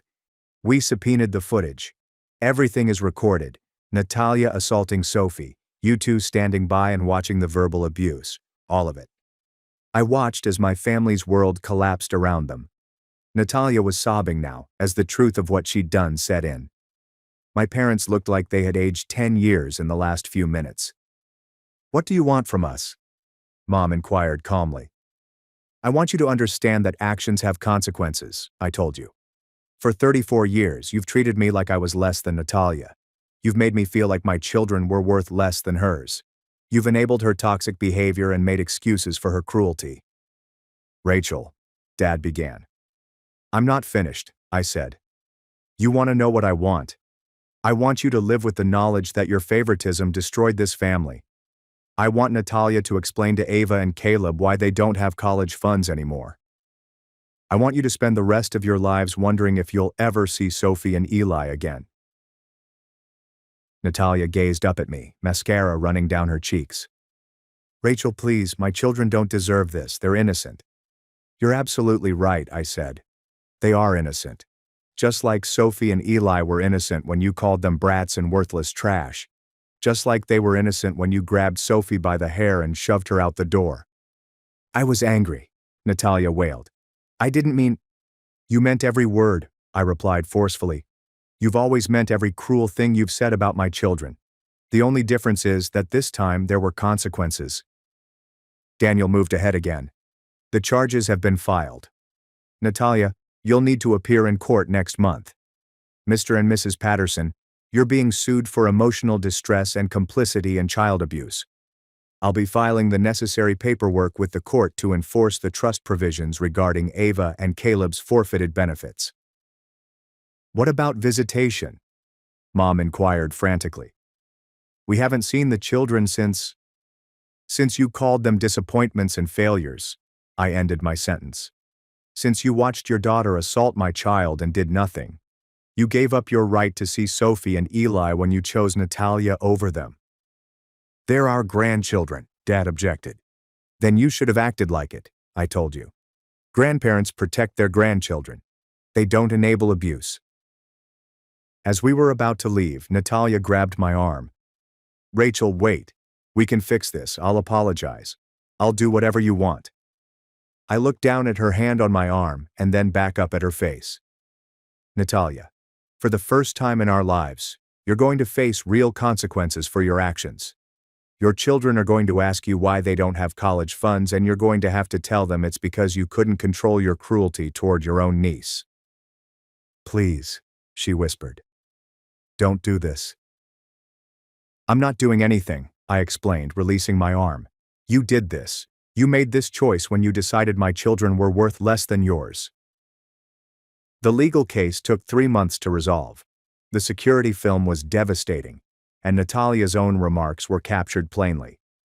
Faced with overwhelming evidence, she agreed to a plea agreement that included community service, anger management classes, and a 2-year restraining order prohibiting her from having contact with my children. My parents settled the civil suit out of court, agreeing to pay $50,000 for Sophie and Eli's therapy and other educational costs. The payment also included a formal written apology, which they refused to make public despite my lawyer's early requests.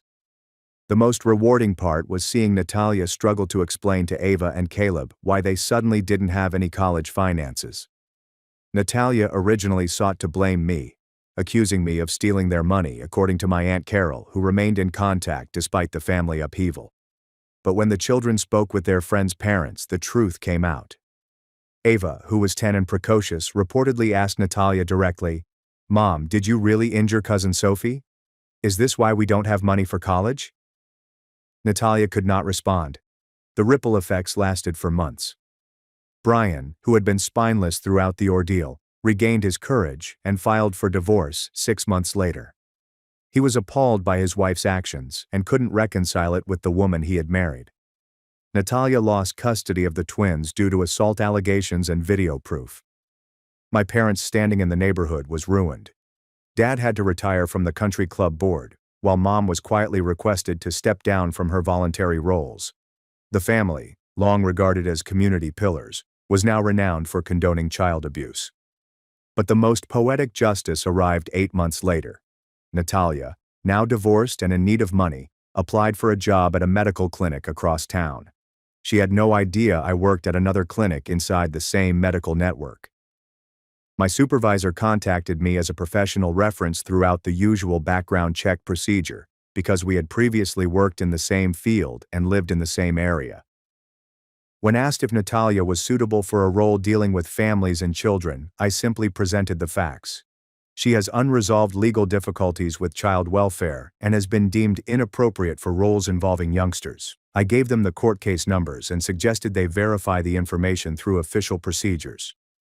2 years later, my life has dramatically transformed. Sophie and Eli are doing well in therapy and have regained their trust, but they continue to wonder why Grandma and Grandpa no longer visit.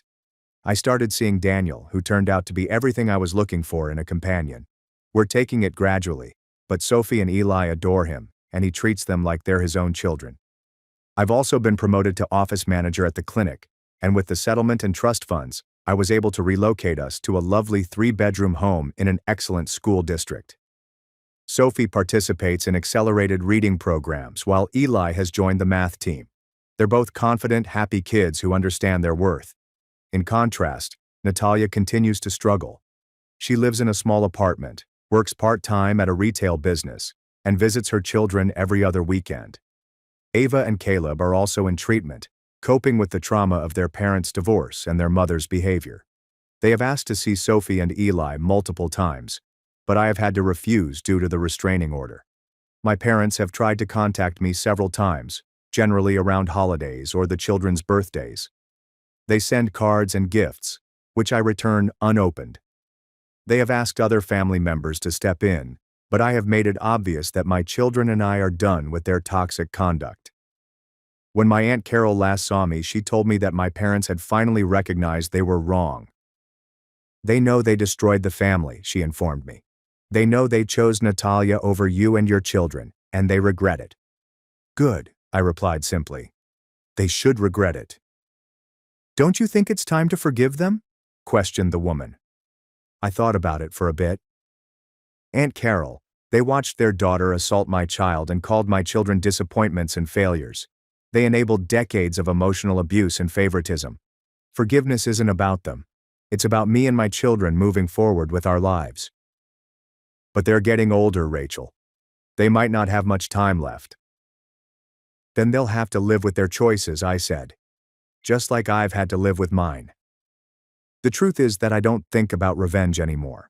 I achieved all I wished for: justice for my children, accountability for Natalia's crimes, and a life free of harmful family relationships.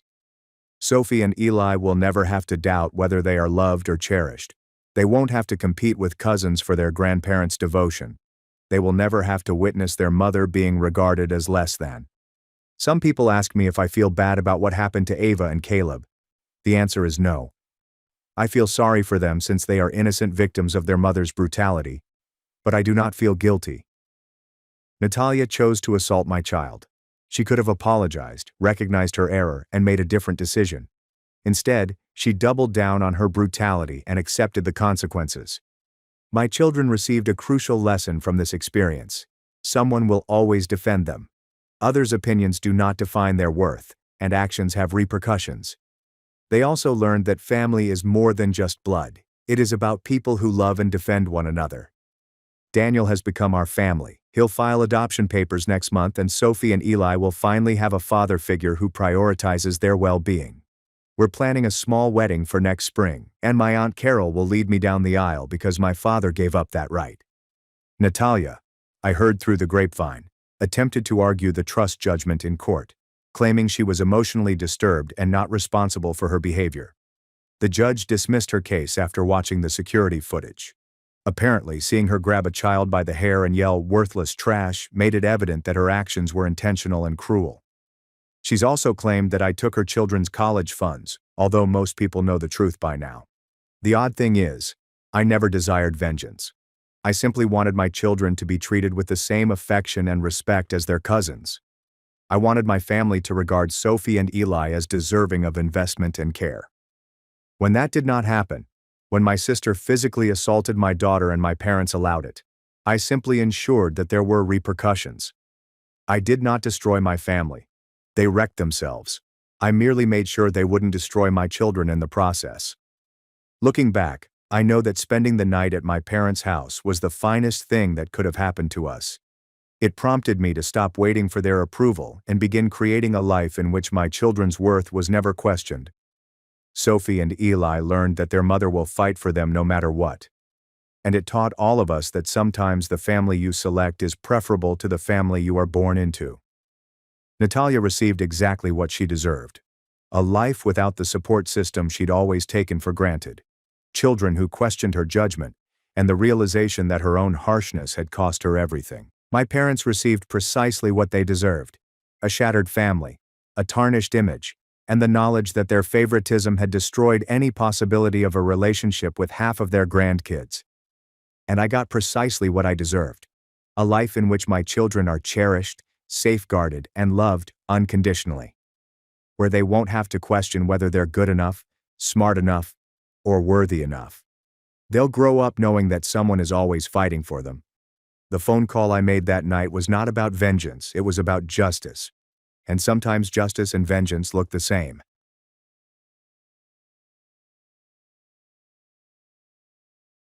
I paid $15,000 for my parents' dream vacation. They took my brother instead, and said he deserved it more. Now they're begging me for a place to sleep. Hello everyone, I am Alex, 32 years old. I live in Decatur, Georgia, with my wife Callista and our two girls. Sophie and Emery spend their afternoons after school running about our two-story house, which has a tiny garden. Both Callista and I work as software developers. Callista works for a finance company, and I create mobile apps for a technology startup. Our combined salary is sufficient to allow us to live comfortably without having to worry about our daily expenses. Our current existence is really tranquil. Every morning we get up and prepare a basic breakfast before driving 5-year-old Sophie and 7-year-old Emery to school together. Sophie is in kindergarten and Emery is already in 2nd grade. Our family weekends are typically spent doing significant yet uncomplicated activities. We sometimes organize small picnics in surrounding parks or go for walks along the trail around Stone Mountain Lake. We occasionally stay at home and cook together. Callista teaches the kids how to make chocolate chip cookies as I cook dinner. Weekend evenings are reserved for family movie nights, which typically include animated flicks that all 4 of us like. Previously, we would take the kids to Atlanta to see their paternal grandparents every Sunday. But a year ago, after my parents abandoned my family on a trip I paid for, Callista and I decided to break off all communication with them completely. My story begins on my father's 60th birthday. This was a significant milestone, so Dad arranged a big party. All of the relatives and friends were present to enjoy that day. My family delivered a special gift for Dad's birthday that day: the most recent iPad. After noticing that Dad frequently had to squint while reading news on his phone, I decided that an iPad with a larger screen would allow him to read the news more comfortably without hurting his eyes. Sophie and Emery both handed Grandpa gifts that day. The two tiny ones had spent the entire week sketching colorful pictures for Grandpa, with houses, trees, and families. Aside from that, the kids assisted Callista in baking a chocolate birthday cake with vanilla frosting, which my father had always enjoyed. My brother Ryan's family also attended the party. However, they arrived empty-handed, carrying only flowery words and cheerful grins. Ryan is 2 years younger than I am. His family also resides in Atlanta, only a few miles from our parents' home. Ryan has been my parents' favorite kid since he was very young. Even as adults, my parents favor Ryan in numerous circumstances. They always find reasons to justify Ryan's conduct, even if they are not fully suitable. However, I did not give any thought to this preference. My own life was already complete and happy, so I didn't see the need to compete or compare myself to my younger brother. After the party, when the last guests had left and the loud laughter had subsided, we sat down in the pleasant living room. Sophie and Emery were fatigued from a long day of running around with their relatives, so they fell asleep on the sofa. Ryan's 2 children were still seated on the floor carpet, squabbling and fighting over toys.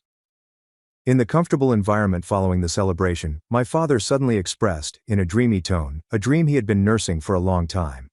With distant eyes, he spoke of Montage Palmetto Bluff, a luxury resort in South Carolina that he had seen numerous times in travel reviews.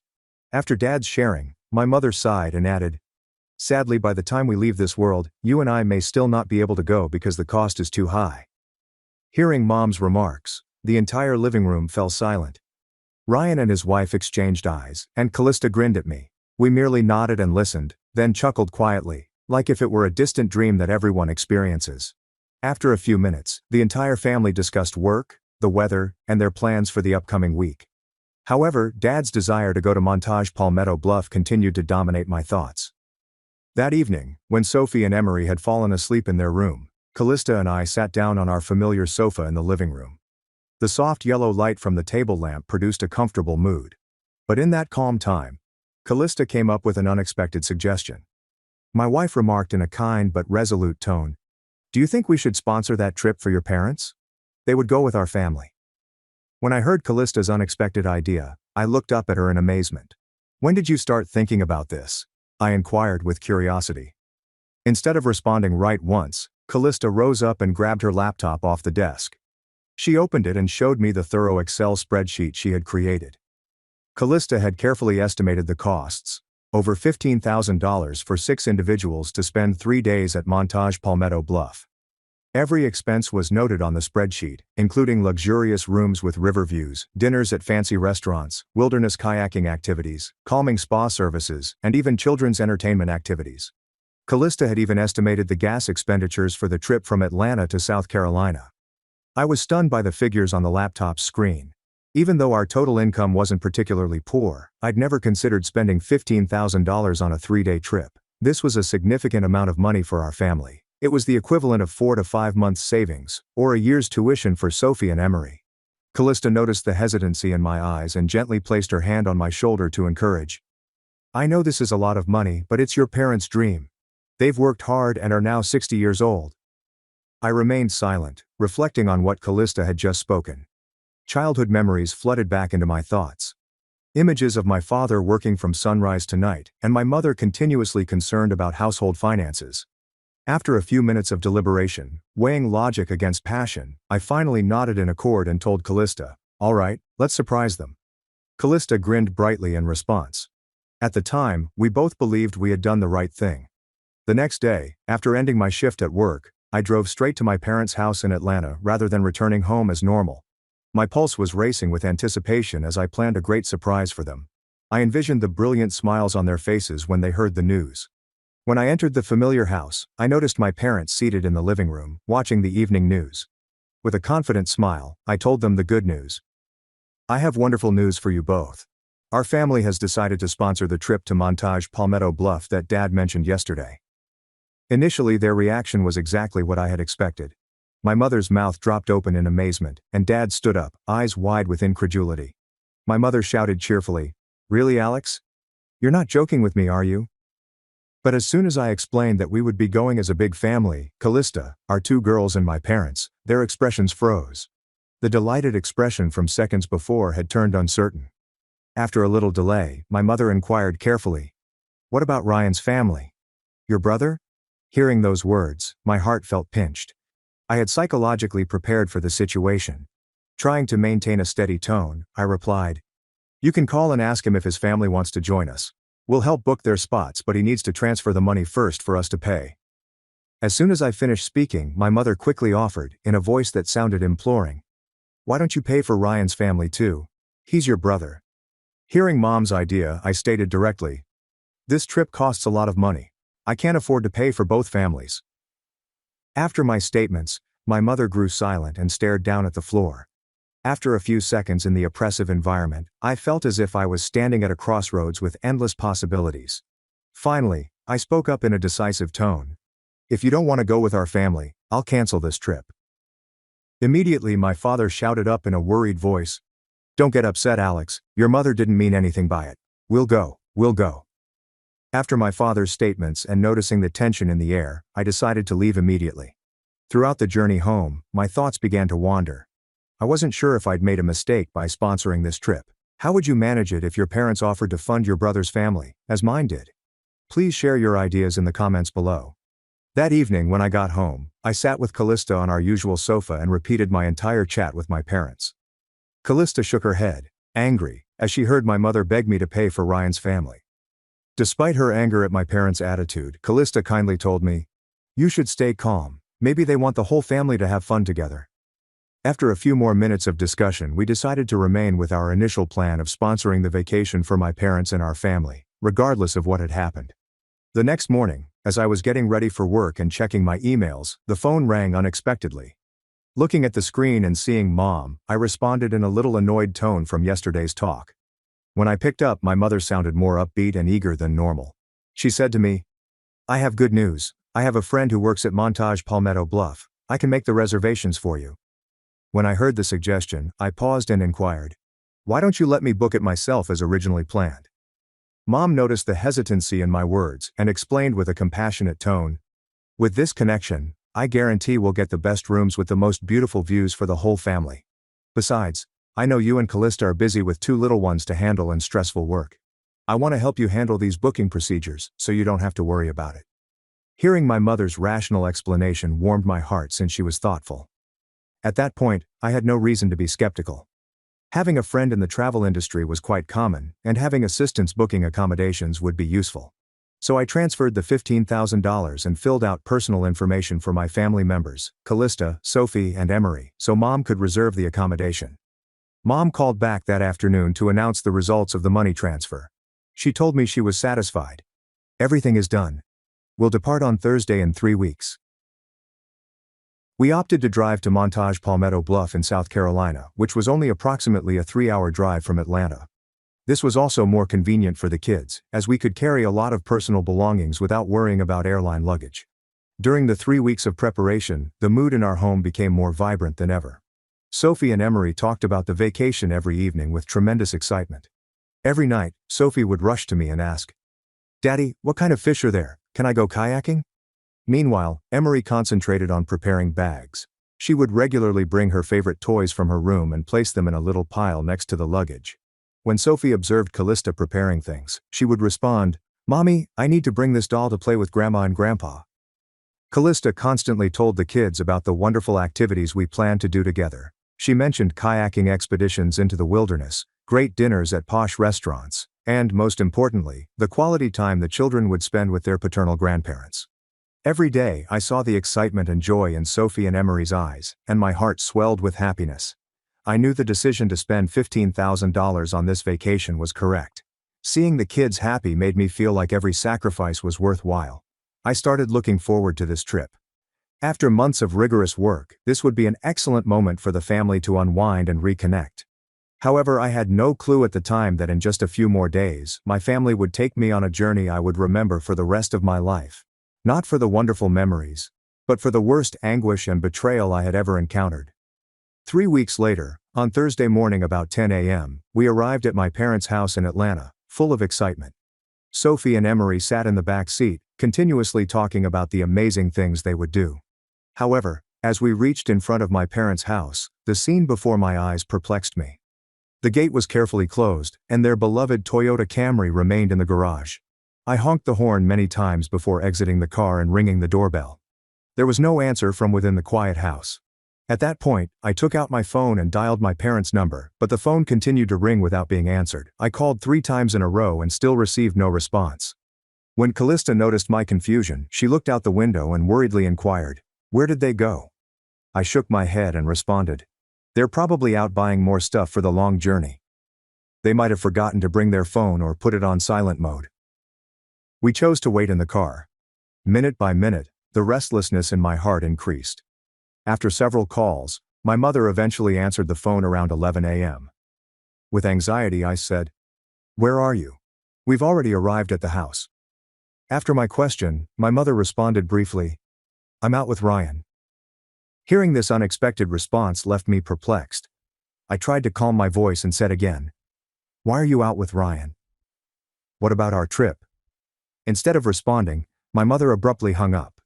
At that point, my heart appeared to cease pounding, and a sense of unease rose in my chest.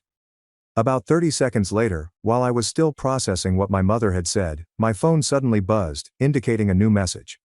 My mother had texted me, saying, "Your brother's family will be taking your family's place.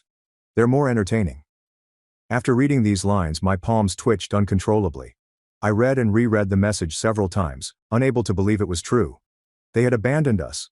The folks who had paid the whole $15,000 for the trip they were now enjoying.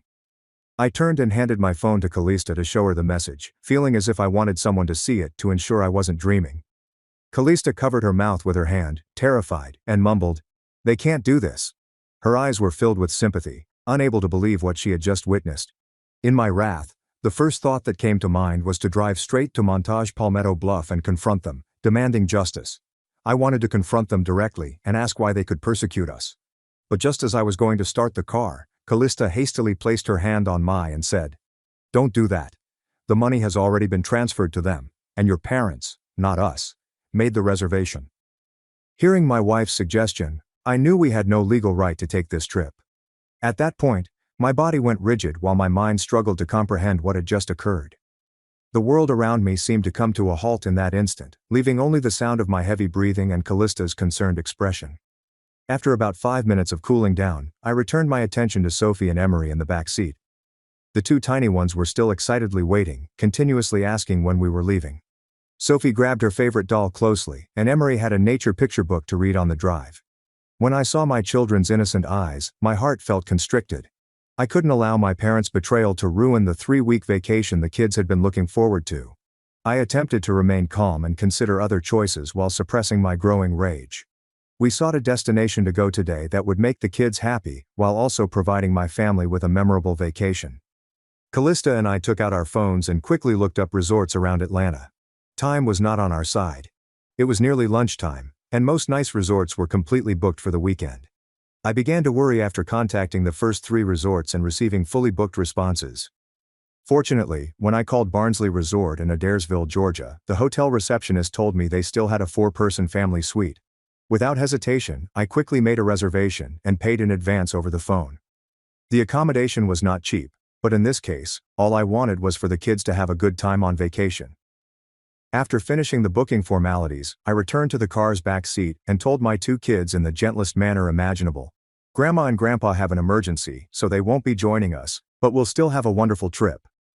Emery looked a little upset after my news and questioned, "Why aren't Grandma and Grandpa coming with us, Daddy?"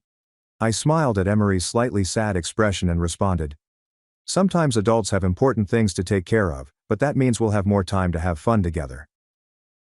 After that, my family drove away from Atlanta to Barnsley Resort in Adairsville, Georgia.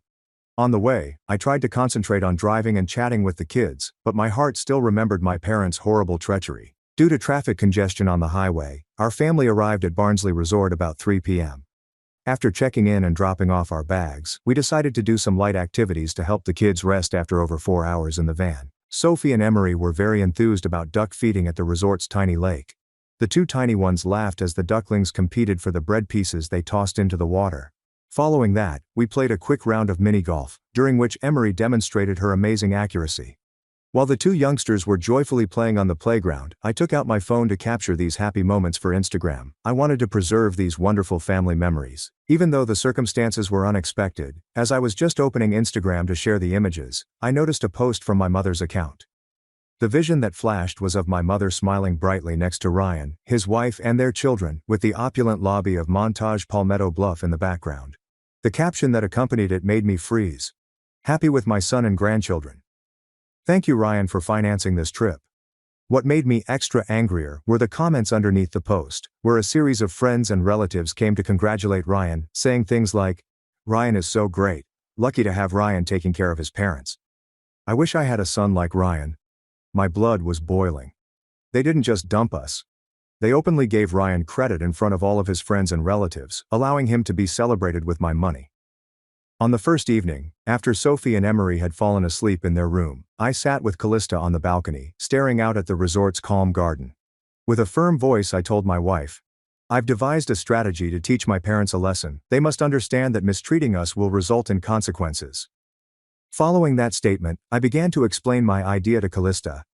Callista shook her head in response to the plan. She warned me, "You should calm down. This could tear your family apart." But at that point, the determination in my heart had hardened into steel. I looked directly into Callista's eyes and stated, "No. This time I will demand justice."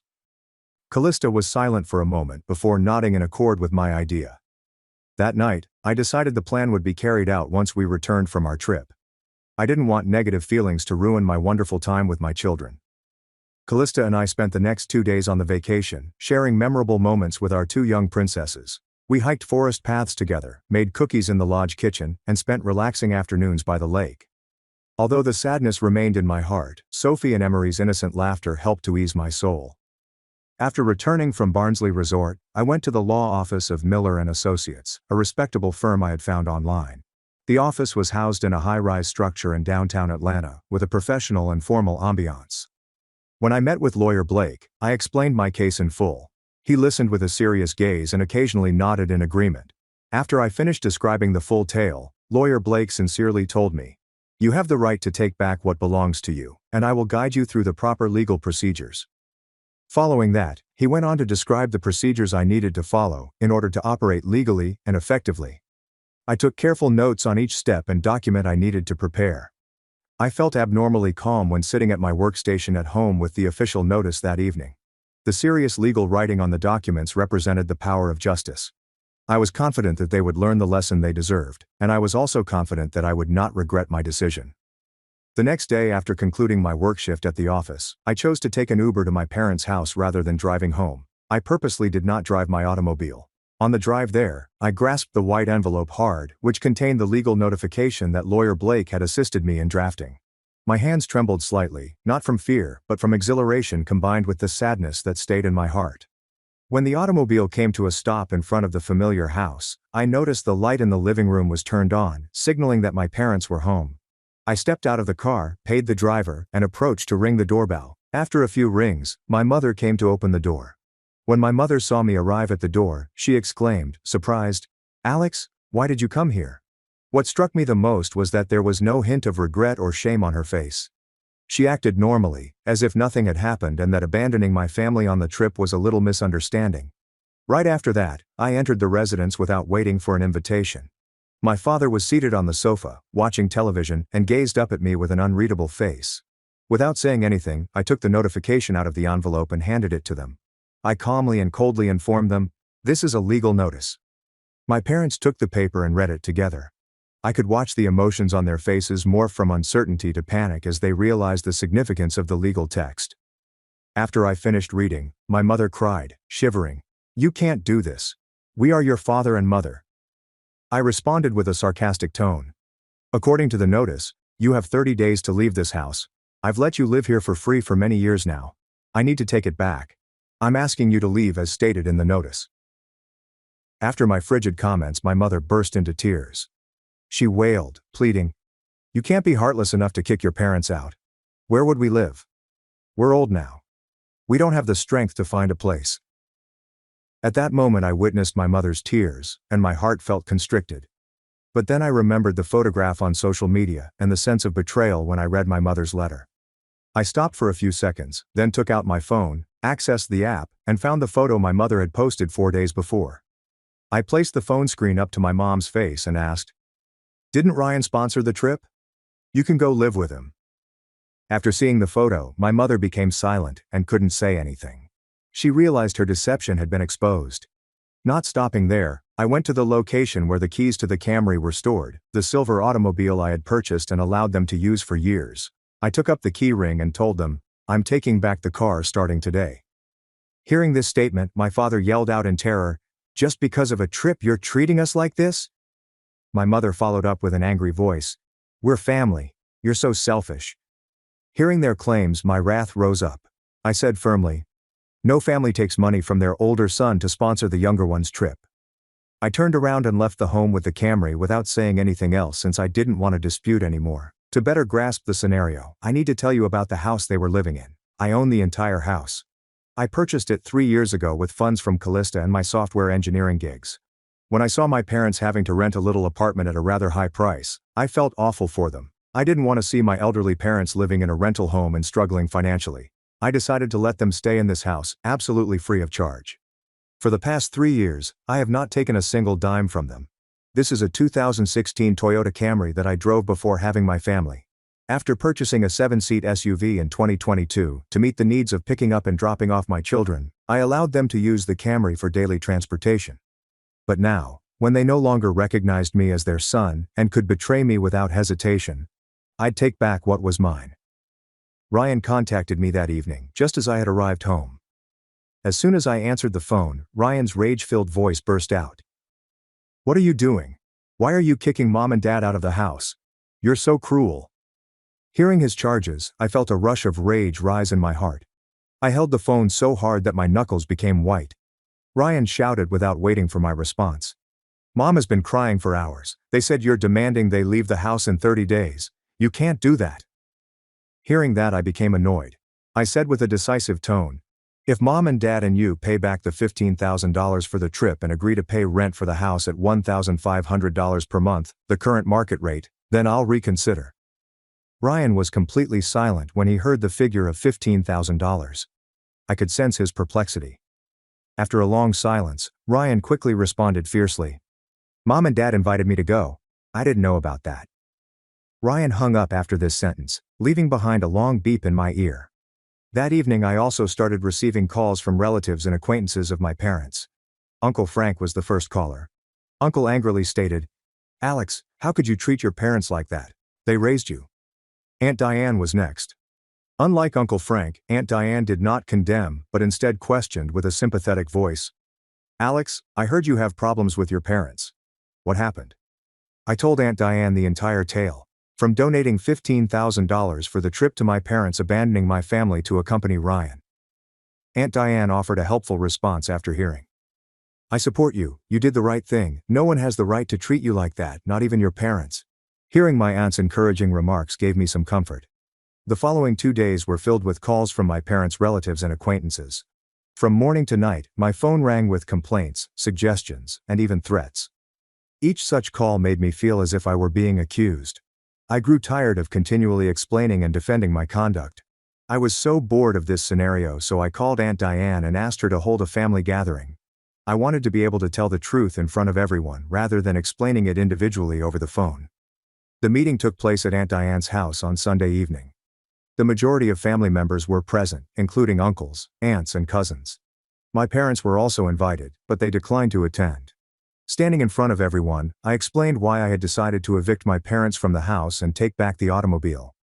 I told them about my mother's betrayal message, the $15,000 sponsorship for the trip, and the social media post that credited Ryan. After hearing the narrative, most families were taken aback and began to understand my motives. Many folks voiced their support. However, other people believed that families should help one another and be willing to make sacrifices for affection.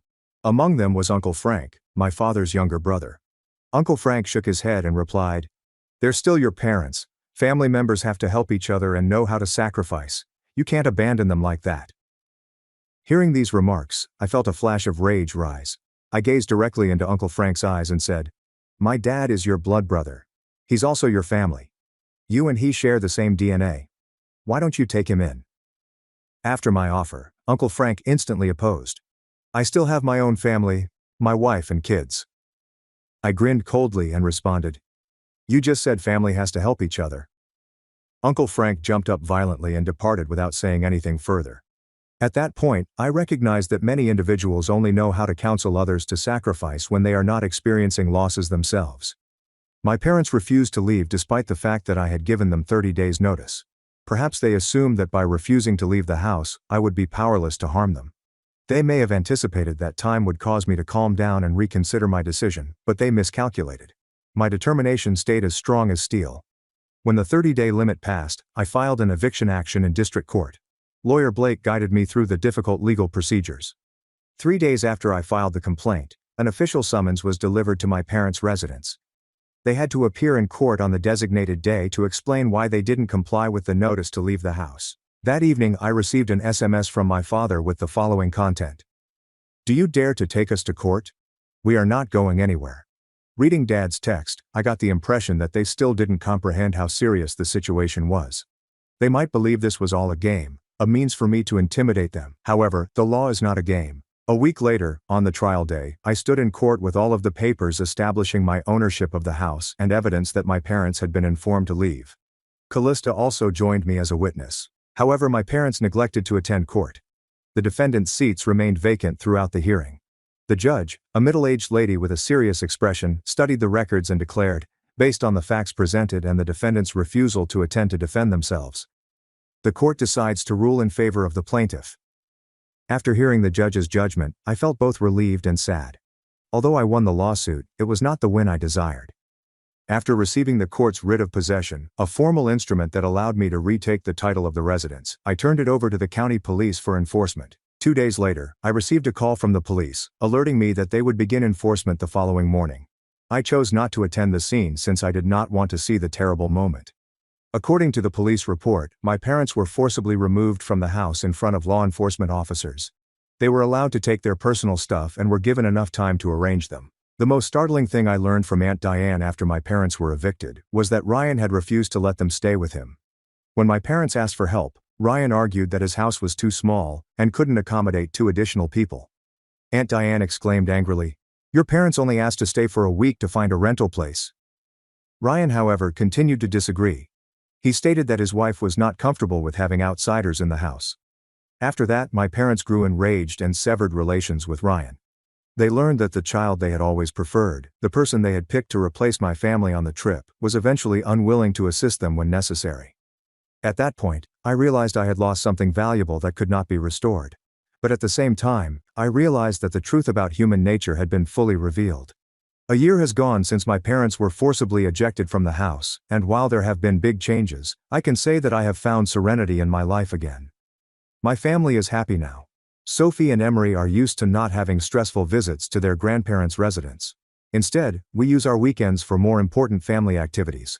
Callista and I believe our marriage has strengthened since we no longer have to deal with pressures from extended family. My parents, according to Aunt Diane, are currently sleeping in my aunt's garage on a temporary basis. Aunt Diane has generously remodeled that space and provided them with a bed and other necessities. Although the conditions are not perfect, at least they have shelter. My parents visited our place about a week ago. They appeared Sunday afternoon when I was playing with the kids in the garden. Their look had changed dramatically from a year before. They were older, more haggard, and appeared to have been through some unpleasant months. My mother stepped forward with begging eyes when she spotted me and said, "Alex, we came here hoping you'd let bygones be bygones and give us a chance." At that point, I stood motionless, not responding instantly. My heart was still filled with terrible emotions from the trip a year earlier. Finally, I shook my head and replied, "I can't." My mother's dismay was palpable when she heard this answer. She spoke tremblingly. "I miss the son you used to be." Following my mother's comments, I grinned coldly and responded, "That is gone." The comment ripped through the air like a knife, leaving my parents speechless. I noticed tears rise up in my mother's eyes, while Dad dropped his head, refusing to look at me. My heart sank when I noticed their haggard appearance, considerably grayer hair, gaunt cheeks, and ancient clothes. Despite the anguish I'd been through, they were still the parents who gave birth to and reared me. Now I'm faced with a difficult decision. Part of me is still furious and saddened over what occurred. However, another part of me feels sorrow for them in their current situation. So what do you think? Should I give them a chance? Please share your opinions in the comments area below this story. If this tale moves you, remember to subscribe to the channel, like it, and share it. Thank you for following this story. Goodbye, and we'll see you again.